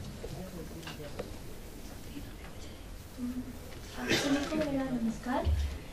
वैसे तो सुनील मैम ने जो कहानी लिखी है इंग्लिश में, उसका टाइटल है in a fraction of a moment, और उसका मैंने अनुवाद किया है पल भर में। कहानी के बारे में उन्हीं बताएंगी, मैं बस पढ़ रही हूँ। उसकी मुस्कान में कुछ मिठास थी जो ग्रीष्म की दहशत को दूर करती थी। वह जनवरी का महीना था और दोपहर की तपिश धान को तब तक झुलसाती थी जब तक किसान पुआल के ढेरों को बांधने पर मजबूर न हो जाए और यही उम्मीद करें कि काम पूरा होने से पहले ही मच्छरों की महामारी खत्म हो जाए। चिकनगुनिया के कारण बुखार ऐसे चढ़ता था कि एक के बाद एक मजदूर मर रहे थे। वे मटमैले रंगों वाले लिबास पहने आकर्षक नर्स द्वारा चलाए जा रहे स्थानीय चिकित्सालयों में जाते थे और खड़े रहने की कोशिश करते थे, जबकि ज्वर का प्रकोप उनके खून में दौड़ रहा होता था। इस ज्वर के कारण पलक्कड़ में 17,000 और त्रिवेंद्रम में 15,000 लोगों की मौत हुई। फिर भी फसल काटने का काम लगातार चलना था। मम्मन और जॉय, इसाक और इद्रीस, पनिकर और वायनर रवि गहरे हरे पत्तों वाले आम के पेड़ों तले बैठकर अपने अपने परिवारों के लिए रो रहे थे। उनसे बातें करने वाला साधु उनकी निजी व्यथा को सुनने से इनकार कर रहा था। उसकी भूरी आंखें स्पष्ट थीं, उसकी पगड़ी सोने की एक पट्टी से उसके सिर पर कसी हुई थी। उसकी दाढ़ी काली और घुंघराली थी। ईश्वर सबकी इच्छाएं पूरी करेंगे, उसने कहा। लोग उसके धर्म के बारे में निश्चित नहीं थे। वह ईसाई हो सकता था या मुसलमान या फिर हिंदू। उसके व्यक्तित्व में ऐसा कोई निशान नहीं था जो उसकी जाति या धर्म को स्पष्ट कर सके। वह अपनी बातों को साफगोई से रखता था। उसके भाषण में एक अकल्पनीय गुण था। वह उनको दूसरे मनीषी श्री श्री रवि की याद दिलाता था। वह भी मलयाली था। कुछ लोगों का कहना था कि वह कोंकणी था। खैर, एक साधु का कोई घर, कोई मूल नहीं होता और परलोक के सिवा उसे और कोई मोह नहीं होता। फिर भी बीमारी, मृत्यु, गर्मी और कटाई का इंतजार कर रही धान की फसल का क्या किया जाए। सूरज के ढलने तक के इंतजार में वे और चाय पीते रहे। उनको यह भी मालूम था कि एक एक लम्हा बीतने पर उनके परिवार उनके लिए चिंता करते हुए राह देख रहे होंगे। कर्ज चुकाने की नौबत आ गई थी। बैंक से रोज फोन आता था। रवि की बेटी की शादी एक हफ्ते के अंदर होनी थी। इद्रिस ने उसके सामने अपने परिवार के गहने उधार पर देने का प्रस्ताव रखा था, लेकिन उसने मना कर दिया, यह जानते हुए कि उन गहनों पर किए गए जरी का काम उसके समुदाय के सांस्कृतिक मानदंडों के करीब नहीं था। वे ईसाइयों का अनुकरण करते थे। वे मोटे, भारी सोने के गहने पसंद करते थे, जो लड़की के लिए पूंजी के तौर पर माना जाता था। सोना गहने के रूप में नहीं, बल्कि धन के रूप में भेंट होता था। साधु ने उन लोगों की तरफ देखा और कहा, घर जाइए, आपको वह सब कुछ प्राप्त होगा जो आप चाहते हैं। उसके बाद वह चला गया। उधर रवि मर जाने की उम्मीद से नदी में कूद पड़ा था, लेकिन डूबना इतना आसान नहीं था, क्योंकि मगरमच्छ उसकी ताक में थे। जल बेंत में इधर उधर बहता हुआ वह तैरने लगा और चिपचिपे कीचड़ के अंदर नरकुलों में जा छुपा, इस उम्मीद से कि लाशों के आदि मगरमच्छ वहां से हट जाएंगे। वे सच में वहां से हट गए, क्योंकि उनकी नजर में एक बड़ा सा कछुआ आ गया था, जिसको उन्होंने चट्टानों में पटक दिया। वह उनको अपनी तरफ देखते हुए देख सकता था। उसको ढूंढते हुए उनकी आंखों में कुछ था जो जाना पहचाना सा था। जो लोग अपने शिकार ढूंढते हैं, उनकी आंखों का वही भाव होता है। पलकों को इस तरह से झपकाना, ऐसी खोजी निगाहें जो कच्ची खाल या गंध निकालती हैं और भरपूर मासूमियत में डर भर देती हैं। रवि ऐसी नजर से परिचित था। अक्सर लोग यह सोचते थे कि चूंकि वह गरीब है इसलिए चोर है।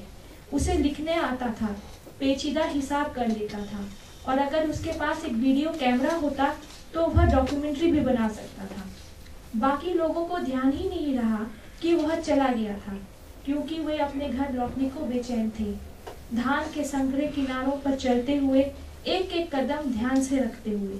सूखा मौसम होने के कारण अगर कोई भी धान के खेतों में गिर जाता तो धान की खूंटी से खरोंच लग सकती थी।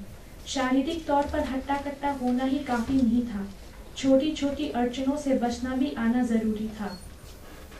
मगरमच्छों की तेज आंखों से बचकर आखिर में रवि ने बस पकड़ी। उसके कीचड़ से सने कपड़ों की वजह से लोग उससे कुछ दूरी बरत रहे थे। उससे पराजय की अजीब सी बू आ रही थी, जो कि बासी शराब से भी तेज थी।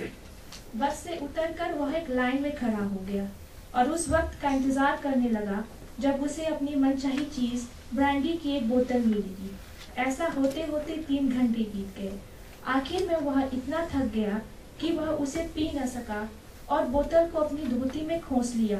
यह उसकी आखिरी और बेहतरीन धोती थी, बाकी सब तो चीथड़ा हो गई थी। वह ताड़ी की दुकान पर गया, जहां उसने तला हुआ मांस मांगा। दुकान चलाने वाली औरत ने उसको बाहर निकाल दिया, क्योंकि वह अब ताड़ी नहीं पीता था। सरकारी शराब की दुकानों ने एक नई अर्थव्यवस्था इजाद की थी, जिससे सड़कों पर बोतलों का ढेर लगा रहता था, क्योंकि कूड़े कचरे का धंधा करने वाले कांच की रिसाइकलिंग में दिलचस्पी नहीं रखते थे। दुनिया का अंत तो वैसे ही होने वाला था। उसको सुलगते और बिखरते हुए देखकर गंभीर होने की क्या जरूरत थी। लाइन में खड़े रहते हुए उसने किसी से भी बात नहीं की। सभी उसी की तरह बेरोजगार थे। उन सब के चेहरे मरिए से और आंखें धसी हुई थी। वे ना तो औरतों के साथ रहते थे और न ही किसी धंधे में। लंपटता से तो वे परे ही थे। नफरत की नई राजनीति से वे निरस्ता से भर गए थे। अगर हर कोई हर किसी से नफरत करने लगे तो जासूस और कॉमरेड, पीड़ित और अपराधी में क्या फर्क रह जाएगा। कभी उसके चेहरे की लकीरें साफ हुआ करती थी, नुकीली नाक, बड़ी बड़ी आंखें, भौहें चौड़ी, साफ सुथरी और सुव्यवस्थित दाढ़ी। वह खुद को आकर्षक समझता था।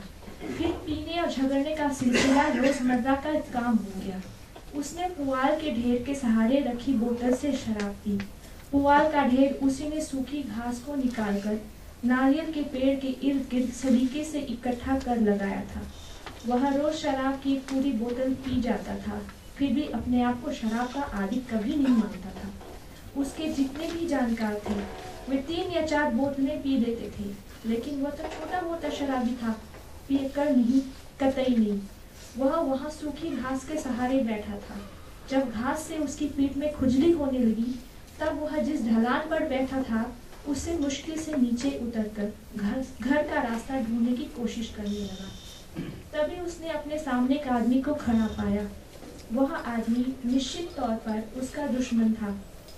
वह आदमी भी नशे में धुत कोई हाइम गा रहा था, और तो और माचिस की तीली के छिटकने से उसकी बांह झुलस गई थी। उससे जले हुए बालों की बू आ रही थी। उस खूब अंधेरे में भी रवि को पता था कि वह आदमी उसका दुश्मन था। दोनों ने एक दूसरे का रास्ता रोक लिया। आधी रात को दोनों ने आपस में एक भयंकर लड़ाई लड़ी। फिर रवि ने अपना धारदार चाकू निकाला, जिससे वह आम काटता और गन्ने छीला करता था। उसने चाकू उस आदमी की पसलियों के बीच आसानी से उतार दिया। एक मंझे हुए कथकली नर्तक की तरह वह आदमी नीचे ढह गया। यह उसकी आखिरी स्वैच्छिक हरकत थी। रात की चांदनी में रवि ने उस आदमी के साथ ही अपने जीवन को भी ओझल होते हुए देखा। अब कुछ भी पहले जैसा नहीं रह जाएगा। अगली सुबह पुलिस ने उसे गिरफ्तार कर लिया। पुलिस अफसर एक आकर्षक व्यक्ति था और रवि की पत्नी और बच्चे को कोई असुविधा न हो, इस बात को लेकर काफी चिंतित था। रवि अपने इडियपम की तरफ देखा और हर सुबह की तरह उसे आहिस्ता आहिस्ता खाता रहा। नारियल की खुरचन का स्वाद कोमल और ताज़ा था। उसके सीरे को भी बहुत अच्छी तरह से पाउडर में तब्दील किया गया था। उसकी पत्नी गृहिणियों में सबसे अक्लमंद थी। उनके बगीचे को वह इस तरह इस्तेमाल करती थी मानो वह स्वर्ग का हिस्सा हो। रात को वह उसके बगल में लेटा था, लेकिन वह कुछ नहीं बोली थी। कभी कभी जब वह आधी रात के बाद देर से लौटता तो वह चिल्लाना शुरू कर देती थी, लेकिन अब की बार कदम्बा ने कुछ नहीं कहा था, बस उसे अपनी बाहों में भर लिया था। शायद उसे आभास हो गया था कि उनका साथ बस कुछ दिनों तक ही था। अपना परहरम खत्म करो, उसके बाद तुम्हें मेरे साथ आना होगा। क्यों? उसने पूछा। उसने अपनी पत्नी को नहीं बताया था कि उसने गलती से बान कोस्ट का कत्ल कर दिया था। जेल में जिंदगी बिताने के लिए नियति ने उसे चुना था। अब उसे वक्त पर खाना मिला करेगा। उसको ऐसी जिंदगी से कोई परेशानी नहीं थी। अब मुझे फ्रिज के लोन के बारे में, मोटरसाइकिल के लिए, बेचारी बच्ची की शादी और उसके गहनों के लिए, या चिट्ठी फंड या बैंक खाते से ज्यादा पैसा निकालने के बारे में चिंता करने की जरूरत नहीं होगी, उसने सोचा। उसने खुद को मुक्त महसूस किया। मेरी ख्वाहिश पूरी हुई। पुलिस अफसर ने उसकी तरफ उदासी से देखा। पुलिस अफसर बनने से पहले वह स्कूल मास्टर रह चुका था। वह रोज कई परिवारों से मिलता था और सबकी वही कहानी थी। जलवायु परिवर्तन, फसल का नुकसान, बुढ़ापा और मजबूरी, गर्भ से भेजे गए पैसों का देरी से पहुंचना या फिर ना पहुंचना। उसे ऐसा लगता था मानो ये बेबस नाचार लोग उसकी आत्मा को अपनी ओर खींचते थे। उसे यह लगने लगा था कि स्कूल मास्टर और भिखारी के बीच, स्कूल मास्टर और पुलिस वाले के बीच कोई फर्क न रह गया था। यह ऐसा काम था जो स्पष्ट और निष्पक्ष होकर ही किया जा सकता था। पिछली रात उसने रवि को कत्ल करते हुए देखा था, पर उसने तय किया कि अगली सुबह ही उसे निपटा जाएगा। खिड़की पर खड़ा रहकर, अपने ही घर की आड़ में छिपकर उसने कत्ल को अपनी आंखों के सामने होते हुए देखा था। जो कि एक सपने से कम नहीं था। वह बाहर की तरफ नहीं भागा क्योंकि वह जानता था कि लाश वहीं पड़ी होगी, लावारिस, बिना किसी मातम के, आस्था और आत्मा रहित, निस्तेज। यह रोजमर्रा की बात थी। एक पुलिस अफसर जो एक कत्ल का गवाह था, उसके लिए भाग कर जाना और कातिल से पूछताछ करने का कोई मतलब नहीं था। वह सिर्फ सुबह होने का इंतजार कर सकता था।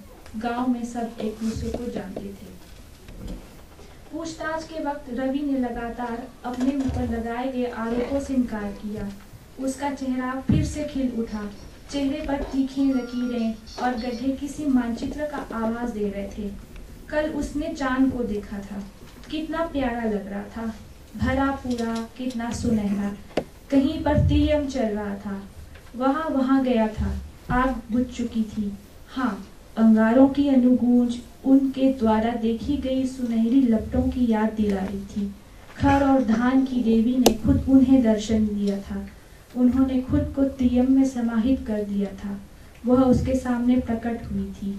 हालांकि वह खुद देवता नहीं था, फिर भी उसने उसको महसूस किया। चावल और भोजन, ऐश्वर्य और आनंद, यह सब कुछ उसने उस नृत्य में भाग लेने पर ही पाया था। सब इंस्पेक्टर अनीस क्या कह रहा था, यह उसकी समझ से परे था। पुलिस थाने में उसे बेंच पर बिठाया गया। अब उसके प्रति वे लोग भावहीन हो गए थे। चूंकि वह अपना अपराध कबूल नहीं कर रहा था, वह उनके लिए खिलौना बन गया था। वे उससे पूछताछ करते, उसे घर जाने देते, फिर बुलाते। वे कातिलों के आदी हो चुके थे, क्योंकि रोज उनका एक या दो से सामना होता ही था। 2 महिलाएं पुलिस थाने में आई। दोनों में से एक ने अपना पहचान पत्र खो दिया था। वह कुछ अस्त व्यस्त सी लग रही थी। रवि को लगा कि वे महिलाएं परदेसी थीं, लेकिन वे मलयालम में इस तरह से बात कर रही थी जैसे उनकी अपनी भाषा हो। रवि ने उनको बड़ी जिज्ञासा से देखा। वे उससे उम्र में बड़ी थीं। उन्होंने उसके तरफ नजर दौड़ाई, लेकिन कुछ खास दिलचस्पी के साथ नहीं। उनके लिए तो वह साधारण कपड़े पहने कोई पुलिस वाला हो सकता था। दोनों में से ज्यादा उम्रदराज औरत महिला पुलिस अफसर को समझा रही थी कि वह दिल्ली से आई थी, हवाई जहाज में सफर करके। सभी की दिलचस्पी इस बात से बढ़ गई। वह एक होटल में गई थी, फिर उसकी सहेली उसे वहां से विश्वविद्यालय ले गई। इसी बीच उसका कार्ड खो गया। शायद उसने उसे कहीं गिरा दिया था। यह उसका वोटर कार्ड था। पुलिस वाले अचानक चौकन्ने हो गए। एक पल में उनके चेहरे का भाव बदल गया। उसके पास अपनी बात का कोई सबूत नहीं था। उनकी पूछताछ का सिलसिला शुरू हो गया। वह शांत थी, उसकी दोस्त उससे भी ज्यादा शांत। जाहिर था वे सत्ता की आदी थी। उनको पुलिस वालों से बात करने की भी आदत थी, जैसे वे उनके दोस्त हों। उन्होंने अपनी बेंचों के करीब के जेल खाने को कुछ दिलचस्पी से देखा। जाहिर है कि वे कभी जेल के अंदर नहीं गई थी। जेल को इतने करीब से देखने की इस परिस्थिति में वे उसकी तरफ ज्यादा रुचि दिखा रही थी, जिसको वे किसी जंगली जानवर को कैद करने की जगह मानती थी। वे वापस मुड़कर पुलिस वालों से बात करने लगी और अपनी याचिका लिखने के लिए कागज यूं मांगने लगी मानो यह उनका नैतिक अधिकार हो। उनको पुलिस वालों और एकमात्र महिला पुलिस को आपस में बातचीत करते हुए रवि हैरानी के साथ इस तरह देख रहा था जैसे वे वास्तविक दुनिया में वास्तविक लोग हों। उनको सुनते हुए उसने सोचा, आज़ादी, समानता और जीने का अधिकार, यह सब अचानक उसके लिए काल्पनिक नहीं रह गया था। फिर उसकी आंखें भावहीन हो गईं, क्योंकि उसको एहसास हुआ कि उसकी अंतरात्मा खो चुकी थी। यह वह छुरा नहीं है जो उन्होंने इस्तेमाल किया था। यह तो नया है और उसी अखबार में लपेटा हुआ है जिसमें खरीदा गया था। पुलिस अफसर ने कहा, मर्डर वेपन के बरामद होने तक इंतजार करो। यह 2 धारी हथियार था जो सीधे पसलियों से होता हुआ फेफड़ों में जा घुसा था। उसने दोनों महिलाओं को थरथराते हुए देखा और इनकी आंखों में घबराहट दिखी। उन दोनों महिलाओं जिन्होंने अपना जीवन शानदार बुद्धिजीवी दुनिया में बिताया था, ने एक दूसरे की तरफ देखते हुए कहा, ऐसी शांतिपूर्ण जगह में कत्ल। उन्होंने अपने खोए हुए पहचान पत्र की याचिका दर्ज की, स्टाफ की तरफ देखकर मुस्कुराई, अपनी गाड़ी में बैठी और दोपहर की धूप की चटक रोशनी में रवाना हो गई। पल भर में ही वह समझ गया था कि उसका कोई भविष्य नहीं था।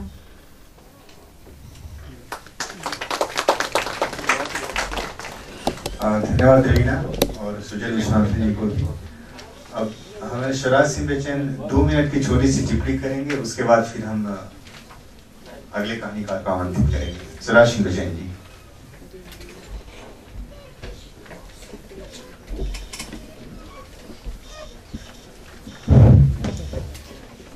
तो 2 मिनट की टिप्पणी तो क्या हो सकती है, मैं आऊँ और जाऊँ यही है, लेकिन देवम जी ने याद किया, आभार। मुझे जाना है विश्वविद्यालय के किसी काम से। 2-3 मिनट में अपनी बात रखूँगा। 2-3 कहानियाँ सुनी, उसमें मुझे ये महसूस हुआ, ऐसा लगा कि मणि जी की जो कहानी है उसकी जो ताकत है या उसकी जो प्रामाणिकता है या जो जीवंतता है वो आत्मपरकता है। वो जिस परिवेश से कहानी को लेकर आए हैं और जिस वातावरण में कहानी लिखी गई है वो बहुत सार्थक कहानी मुझे लगी। उस तरह की कहानियाँ प्रेरणादायी होती हैं और उस तरह की कहानी लिखी जानी चाहिए। बाकी जो आज विषय रखा कि हमारे समय का साहित्य, उसमें मुझे सिर्फ ये कहना है कि न तो हमारा समय कह रहा है न हमारा साहित्य कह रहा है, और न उसमें जो आपने इसमें लिखा कि वे जो विमर्श हैं ना वो एक ही तरह के विमर्श चल रहे हैं। कई विमर्श हैं, कई तरह का समय चल रहा है, कई तरह के साहित्य हमारे सामने हैं। और उसी में चाहे दलित साहित्य है, आदिवासी साहित्य है, स्त्री साहित्य है, और उसमें सबसे बड़ी जो चीज मैं महसूस करता हूँ साहित्य की, हर एक साहित्य की, कि जो अनुभवजन्य सत्य है, अनुभवजन्य प्रामाणिकता है, वही खास बात है। उसमें मैं ये नहीं कहना चाहूंगा कि दलित का सत्य या दलित का अनुभव ही श्रेष्ठ है। गैर दलित का भी अपना अनुभव है, उसका परिवेश है, उसका जीवन है, उसकी कल्पना है, उसका सपना है, और उसी तरह से आदिवासी का है। तो अब ये जो विविधता है तरह तरह की, उसमें हम साहित्य को और समृद्ध होने की इच्छा रखते हैं कि वो जो है उसमें एक स्पर्धा होती है, एक द्वंद्व होता है, और एक जिसे कहते हैं विविधता से किसी भी देश का साहित्य समृद्ध होता है।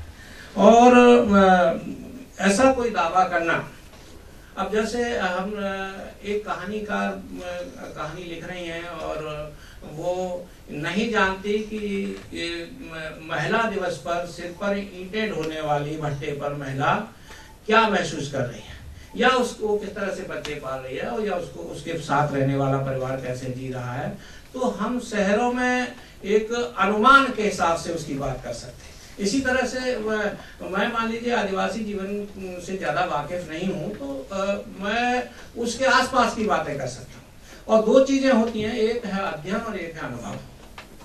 अध्ययन की अपनी सीमाएं हैं। हम रिसर्च करने चले गए आदिवासी क्षेत्र में, हम सूचनाएं ढेर सारी बटोर के ले आए, लेकिन अंदर की जो बात है, अंदर का जो अनुभव है, वो अक्सर लोग बताते भी नहीं है, कहते भी नहीं है। इसीलिए आत्मकथाओं का महत्व बढ़ा कि लोगों ने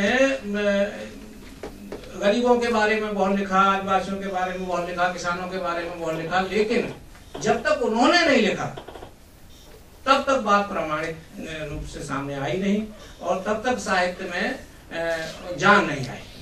मैं इसलिए ये बात कहना चाह रहा हूं कि चाहे कितना ही कम हिस्सा इस देश में आदिवासियों का, दलितों का, या उन स्त्रियों का जो अभी शिक्षा दीक्षा या तथाकथित मुख्य धारा से बचे हैं, कितना भी कम हो, लेकिन दुनिया का कोई भी देश जब अपने आप को विकसित करना चाहता है, आगे बढ़ाना चाहता है, तरक्की करना चाहता है, तो उसे सबसे कमजोर पक्ष पर ज्यादा ध्यान देना पड़ता है। और सबसे कमजोर पक्ष अगर हमारे देश का आदिवासी है, दलित है या गरीब तबके हैं, तो वहीं से कहानी हमें ढूंढनी पड़ेगी, वहीं से कविता हमें लेनी पड़ेगी और उसी की बात कहनी पड़ेगी। तो ये मैं सोचता हूँ कि वो बहुत जरूरी चीज है। मैं सोच रहा था कि मैं भी रचनाकार हूँ, तो टिप्पणी के साथ साथ एक छोटी सी कविता सुना के चला जाऊंगा। हुआ यह था कि हेमवती नंदन बहुगुणा ने एक बार दिनमान का एक अंक संपादित किया था। तो उन्होंने लिखा था कि हम जो विद्यार्थी हैं नए, उनके लिए इसमें जगह देंगे। तो मैंने कविता लिखकर भेजी थी और वो छपी थी दिनमान में, वो मैं आपको अर्ज कर रहा हूँ। चूंकि वो मौजूद है अभी देश में, उस तरह का हालात बना हुआ है, राजनीतिक हालात। आपको झुंड जो घबराया हुआ लगता है, देश इन हाथियों का सरमाया हुआ लगता है। सरमाया मतलब बाप की प्रॉपर्टी। आपको झुंड जो घबराया हुआ लगता है, देश इन हाथियों का सरमाया हुआ लगता है, और जमहूरियत पर जो छाया है तबाही की तरह, जमहूरियत पर जो छाया है तबाही की तरह, हर कसाई को जिताया गया भाई की तरह, और उसका दावा कि मुफलिसी से दिला देंगे निजात, उसका दावा कि मुफलिसी से दिला देंगे निजात, गंदगी दूर सियासत से करे रातों रात, हाथ को काम हर एक पेट को रोटी देंगे, और बेपनाहों के लिए घर भी मुहैया होंगे, आवाम फिर भी अपड़, फिर भी दुखी, फिर भी उसे लाचारी, और एक तरफ कह कहे हैं, हर तरफ है बेजारी, भूख है, लूट है और जिस्म की नीलामी है, 100 में 70% इंसान को गुलामी है। जलती नारी है कहीं शाही शादी है, फकत 1-2 कुनबे में जश्न आजादी, और चुनावी खेल में 40 वर्ष बीत गए।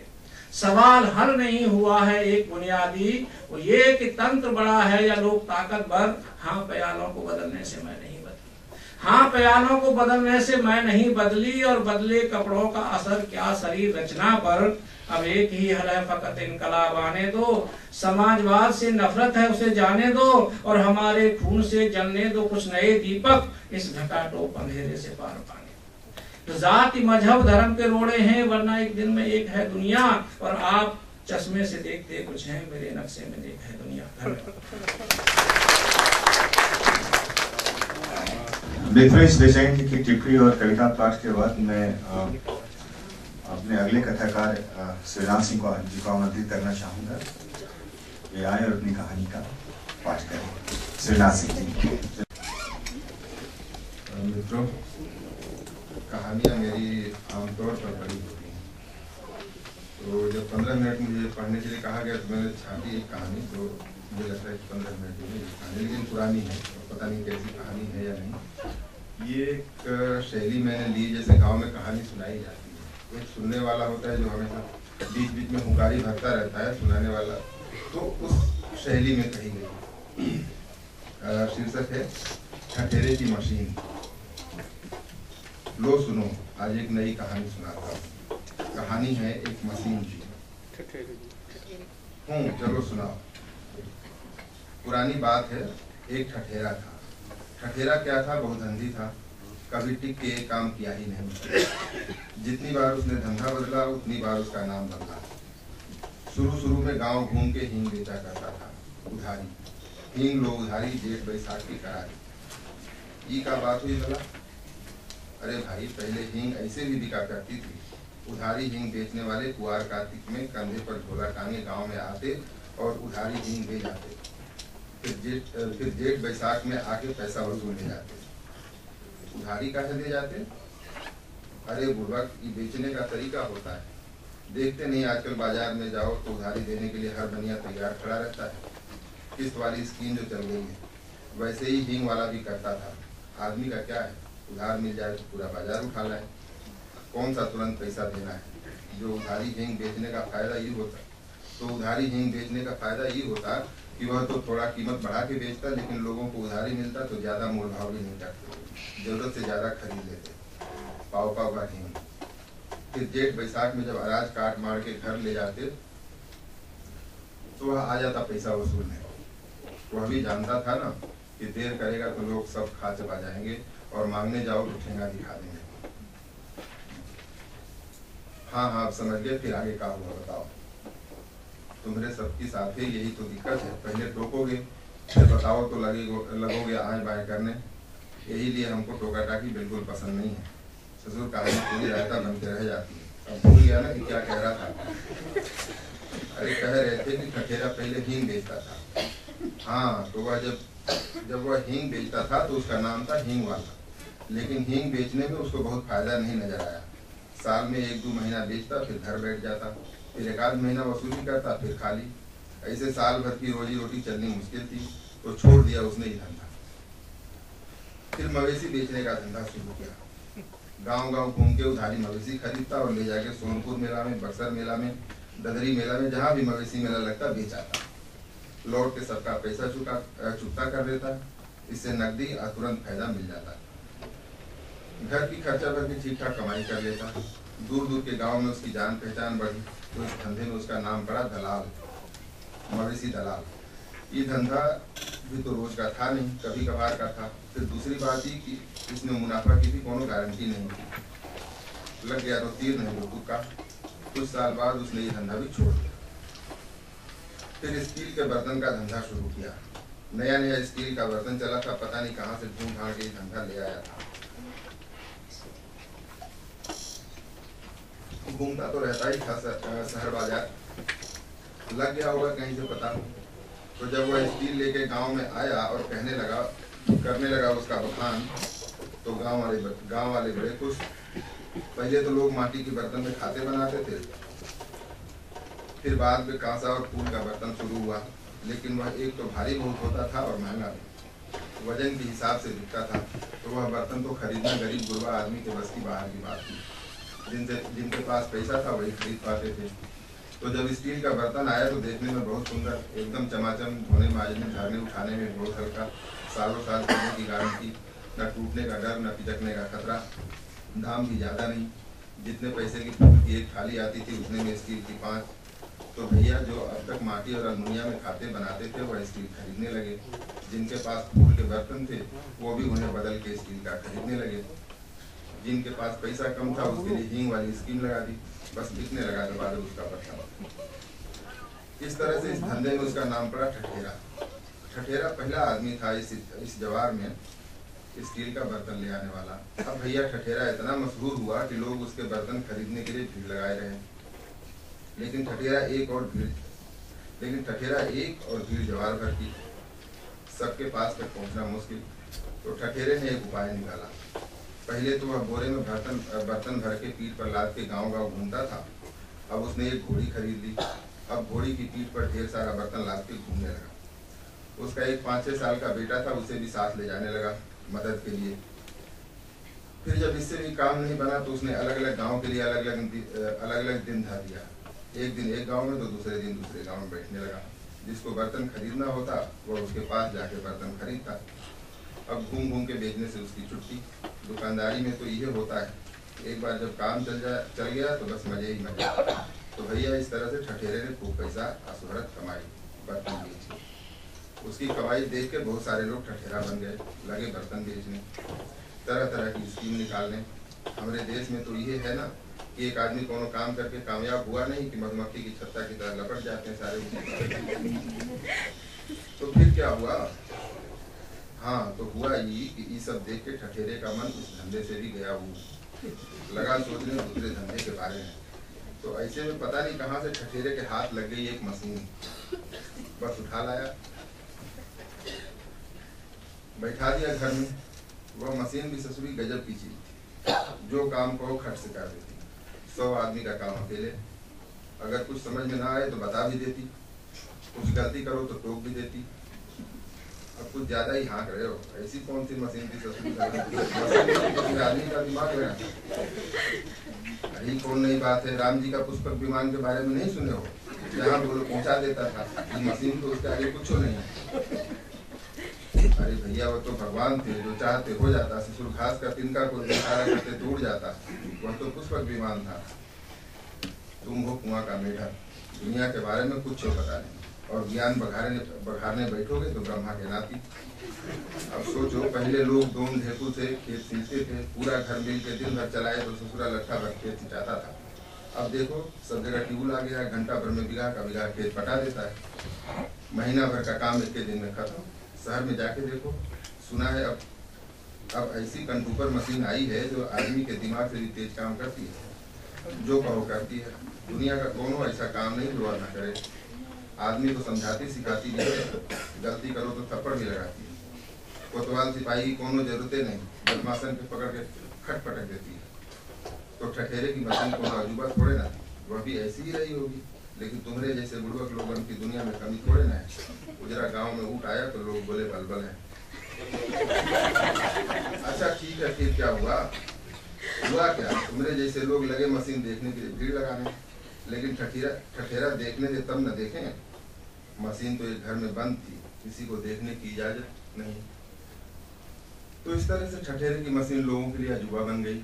ठठेरा घर में चुपचाप मशीन पर काम करता रहता है। पहले तो उसने मशीन से बर्तन बनाना शुरू किया, बर्तन बनाता और जवार भर के ठठेरों को। इस तरह से कुछ दिन तक तो उसका काम खूब अच्छा चला, मगर थोड़े दिन बाद उसने देखा कि इस धंधे में मुनाफा कम होने लगा है। तो उसने प्लास्टिक का सामान बनाना शुरू किया, जूता चप्पल से लेके बाल्टी बारात तक। तो ये धंधा भी खूब चला और ऐसा चला कि स्टील वाला उसके सामने फिर खूब पैसा पीटा ठठेरे। तो कहते हैं ना कि एक बार पैसे की भूख समा जाए तो आदमी का पेट घुसौल बन जाता है। वही हाल ठठेरे का भी हो गया। मशीन पर बर्तन और प्लास्टिक का काम तो चल ही रहा था, साथ साथ उसने दूसरे धंधे भी शुरू कर दिए। मशीन तो मशीन, जहाँ लगा तो वही काम करना शुरू। उसने सिले सिलाए कपड़े का धंधा शुरू किया। वह ससुरी मशीन थान का थान कपड़ा घंटा भर में काट के सी के तैयार कर देती। किसी को कपड़ा खरीद के सिलवाने की कोई झंझटे नहीं। सस्ते में सिला सिलाया और बढ़िया डिजाइन का कपड़ा मिलने लगा। फिर क्या, जवार भर के दर्जी बेकार दिन भर बैठे माछी मारने लगे और ठठेरे की मशीन का कपड़ा दिखने लगा। जो मार्किन पहनते थे अब वो टेलिन पहनने लगे, जिसे देखो वही हीरो। इस तरह से ठठेरे ने बहुत सारे धंधे एक साथ फैला दिए। फिर क्या हुआ ये कि ठठेरे ने तो इतने सारे धंधे फैला लिए, लेकिन वो अकेले तो सारे काम नहीं कर सकता था। हालांकि सारा काम मशीन करती थी, लेकिन मशीन के पास खड़ा होने वाला भी तो कोई चाहिए। क्या पता मशीन को कब किस चीज की जरूरत पड़ जाए। और फिर अकेले ठठेरा सारे काम के लिए तो खड़ा नहीं रह सकता, और वो भी कितनी देर खड़ा रहता। मशीन तो मशीन है भाई, चल पड़ी तो चल पड़ी, वो रुकेगी थोड़े नहीं। मशीन और जिन्न में कोई फर्क थोड़े ना होता है। उसे तो काम चाहिए, काम नहीं मिलेगा तो बवाल करेगी। और दूसरी बात ये कि ठठेरे को मशीन चलाने के अलावा भी तो बहुत सारे काम होते थे। हिसाब किताब करना होता, माल कब कहाँ कितना गया कितना रह गया, उसका भी तो बंदोबस्त देखना होता। और तीसरी बात ये कि भाई आदमी पैसा कमाता किस लिए? ऐसो आराम के लिए ना। तो फिर इतना पैसा कमाने के बाद भी आराम न मिले, पहले जैसे ही हाय हाय पटपट लगी रहे, तो फिर क्या फायदा? तो यही सब सोच के ठठेरे ने विचार किया कि कुछ लोगों को नौकरी पर रखना चाहिए। सो रख लिया कुछ लोगों को, लेकिन समस्या ये खड़ी हो गई कि उसके अलावा किसी और को मशीन चलाने आती नहीं थी। तो शुरू में लोगों को काम पर रखने से पहले वो खुद ट्रेनिंग देता था। जिसको नट बोल्ट ढीला करने कसने के लिए रखता, उसे उसके बारे में बताता। जिसको लट्ठा लपेटने के काम पर रखता, उसे उसके बारे में बताता। कोई मशीन का तेल चेक करता तो कोई पानी। इस तरह से हर काम के लिए अलग अलग ट्रेनिंग और हर काम के लिए अलग अलग आदमी। पूरी मशीन की जानकारी किसी को नहीं, हर आदमी अपने अपने काम में मास्टर। तो भैया इस तरह से आदमी रखने से काम तो अच्छी तरह और ज्यादा होने ही लगा। ठठेरे को भी थोड़ी फुर्सत मिली, थोड़ा आराम मिला। तो वो कहते हैं ना कि आदमी को पैसा और आराम मिले तो उसका दिमाग भी तेज चलने लगता है। तो ठठेरे का भी दिमाग फुर्सत में तेज चलने लगा। उसने कारोबार और बढ़ाने की सोची। बस उसके सोचने भर की देर थी, बढ़ गया कारोबार। मशीन तो थी ही, जिस काम में लगाओ काम शुरू। लेकिन समस्या ये कि कारोबार बढ़ा तो मशीन भी बढ़ी, मशीन बढ़ी तो जगह जमीन की जरूरत भी बढ़ी, आदमी भी बढ़े, आदमी बढ़े तो उनकी ट्रेनिंग की जिम्मेवारी भी बढ़ी। तो ठठेरे के पास पैसे की कमी तो थी नहीं, गांव भर की जमीन खरीद ली। लोगों को जगह भर पैसा मिला तो वो भी खुश। ससुरी जमीन पर तो रात दिन खटो तो भी खाने भर को अन्न नहीं उपजता। बकरी रात भर रिरानी बच्चा एको न बियानी वाली बात। यहाँ तो दूध फैला। जमीन का पैसा जो मिला तो मिला, ठठेरे की मशीन पर काम करने की नौकरी भी। तो भैया गांव में जलसे का माहौल, पैसा मिला तो गांव के सारे दूध। खपड़ा के मकान तोड़ के पक्की बिल्डिंग पिटा गई, गांव शहर लगने लगा। उधर ठठेरे का कारोबार पूरे गांव की जमीन पर फैल गया। खेत खलिहान सब खत्म, चारों ओर मशीन ही मशीन, गोदाम ही गोदाम, आनंद ही आनंद। तो इतने बड़े कारोबार के लिए जो आदमी रखे जाने थे उनको ट्रेनिंग भी तो दी जानी थी, और ट्रेनिंग देने वाला एक अकेला ठठेरा। तो भाई ठठेरा लोगों को ट्रेनिंग दे कि कारोबार दे। तो ठठेरे ने उपाय सोचा, उसने कुछ पुराने कर्मचारियों को ट्रेनिंग मास्टर की ट्रेनिंग दी और बाकी सबके लिए खोल दिया एक तो ट्रेनिंग स्कूल। जो भी ठठेरे की मशीन के लिए भर्ती होता है उसको पहले ट्रेनिंग स्कूल में ट्रेनिंग दी जाती, हर काम के लिए अलग भर्ती, हर भर्ती की अलग ट्रेनिंग। तो इस तरह से कारोबार बढ़ता रहा, भर्ती चलती रही, स्कूल चलता रहा, ट्रेनिंग चलती रही, लोगों को काम मिलता रहा, मौज बनती रही। खुदा खुदा छोड़ के सब रिंच पाना चलाने लगे, कोई मिस्त्री तो कोई हेड मिस्त्री, कोई मेट तो कोई सुपरवाइजर, कोई बाबू तो कोई बड़ा बाबू। पूरे गांव में ओहदे बढ़ गए, जितना बड़ा ओहदा उतना ही बड़ा आदमी, जितना बड़ा रुतबा उतनी बड़ी इज्जत। फिर इस फिल्म में तो बहुत कुछ है, लेकिन अभी जो कहानी मैं सुना रहा हूँ वही सुनो, इस फिल्म के बारे में फिर करते हैं। अच्छा चलो आगे क्या हुआ।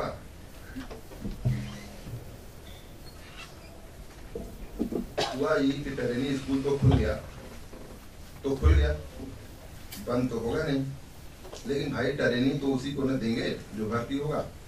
और फिर भर्ती की कोई हद होती है, ऐसा थोड़े जो मुठाई चला आया उसे दे दी भर्ती, और जो एक बार भर्ती हो गया वो रिटायर होके ही ना बाहर निकलेगा। तो नया आदमी तो तभी भर्ती होगा ना जब कोई जगह खाली हो या कोई नया काम शुरू होगा। तो नई जगह रोजे थोड़े ना बनती है, न रोज कोई नया काम शुरू होता है। लेकिन मशीन का ऐसा जादू, पैसे की ऐसी चमक कि जिसको देखो वही भर्ती के लिए लाइन लगाए खड़ा था। दूसरे गांव जिला जवार के लोग भी भागे चले आ रहे थे, सबको मशीन चलानी है। ठठेरे के आगे हाथ पसारे खड़े हैं, हमें रख लो हमें रख लो। लेकिन ठठेरा सबको काम दे तो कहाँ से दे। तो उसने देखा कि अगर इस तरह से भर्ती नहीं होगी तो ट्रेनिंग स्कूल तो खाली हो जाएगा। तो उसने एक स्कीम सोची, उसने लोगों से कहा कि भाई ट्रेनिंग स्कूल में पहले एडमिशन ले लीजिए, ट्रेनिंग की डिग्री ले लीजिए, फिर जो लोग ट्रेनिंग लिए रहेंगे जब नई भर्ती आएगी तो हम उन्हीं को रखेंगे। बस हो गया काम। जो भर्ती के लिए लाइन लगाए खड़े थे सब भर गए ट्रेनिंग स्कूल में, खेत खलिहान बेच के ट्रेनिंग की फीस भरने लगे, ट्रेनिंग चलने लगी। कोई नट बोल्टू खोलना कसना सीख रहा है तो कोई बत्ती बनाना, कोई लट्ठा लपेटना सीख रहा है तो कोई सांचा बनाना। जो काम सीखने को मिल जाए वही सीखे जा रहे हैं। लोग काम सीखते और बाहर से मशीन की खटर खटर सुन के खुश होते कि एक न एक दिन वो भी मशीन को चलाएंगे, मशीन को पास से काम करते देख पाएंगे। जिनको मशीन पर काम करने को मिल जाता वो बाहर आके मशीन की ऐसी तारीफ करते कि पूछो नहीं, जैसे मशीन पर काम करने को नहीं मिल गया भगवान मिल गए। तो इस तरह से बात सुन के लोग मशीन के लिए और बावली हो जाते। जैसे ही ट्रेनिंग खत्म होती लोग ट्रेनिंग स्कूल से निकल के सीधा मशीन पर चिपकने दौड़ पड़ते। लेकिन चिपटे भी तो कहाँ, वहाँ तो पहले से ही मधुमक्खी के लेखा लोग चिपटे हुए थे। जगह मिले तब न चिपटे, उस छत्ते में हाथ लगाने की किसी की हिम्मत नहीं। एक को छेड़ो तो 50 काटने दौड़ पड़ते। तो अब ट्रेनिंग के बाद करें तो क्या करें, खेत खलिहान था नहीं, और जिनके पास था भी वे ट्रेनिंग के बाद भरोसा खुदा चलाएं तो बेइज्जती होगी। कुछ ट्रेनिंग वालों ने मिलकर एक उपाय निकाला, ठठेरे के ट्रेनिंग स्कूल से अलग ट्रेनिंग स्कूल खोलना शुरू कर दिया, जिसे देखो वही मशीन से चिपटने को आतुर। ऐसे में कमाई का नया धंधा। तो भैया अब गली मोहल्ला जहाँ देखो ट्रेनिंग स्कूल खुल गए। जिसको ठीक से उठने बैठने का शऊर नहीं वो भी इंजीनियर बना घूमने लगा। फिर क्या, ज्यादा स्कूल खुलने से काम थोड़े ना ज्यादा हो जाएगा। स्कूल खुलते रहे, लोग इंजीनियर बनते रहे, उनके माँ बाप सपने देखते रहे, वो सब जो होता रहा तो होता रहा। ठठेरे पर क्या असर पड़ना। अभी तो बस तुम ठठेरे की कहानी सुनो, ज्यादा आशा पाना के चक्कर में न पड़ो। अच्छा एक बात तो बताए नहीं कि कह रहे थे कि जितनी बार काम बदला उतनी बार नया उसका नाम बदला। तो जब उसने इतने सारे काम फैला लिए तब भी वो ठठेरा ही क्यों कहलाता है? अरे भाई जब आदमी कोई ये काम करता है तो उसकी पहचान भी एक होती है। जब वह बहुधंधी है तो उसका नाम उसके किस धंधे से जोड़ोगे? तो ठठेरे के साथ भी यही हुआ। वो ठठेरा से बहुधंधी हो गया मगर नाम पुराना ही चलता रहा। लेकिन तुम नाम की छोड़ो, उसके काम की सुनो। जैसे जैसे ठठेरे का काम बढ़ता गया वैसे उसका नाम चढ़ता गया, उसकी गांठ में दाम बढ़ता गया। तो उसने अपने बेटे को, जो पहले उसके साथ घोड़ी की लगाम था, गाँव गाँव घूमा करता था, भेज दिया पढ़ने के लिए विदेश।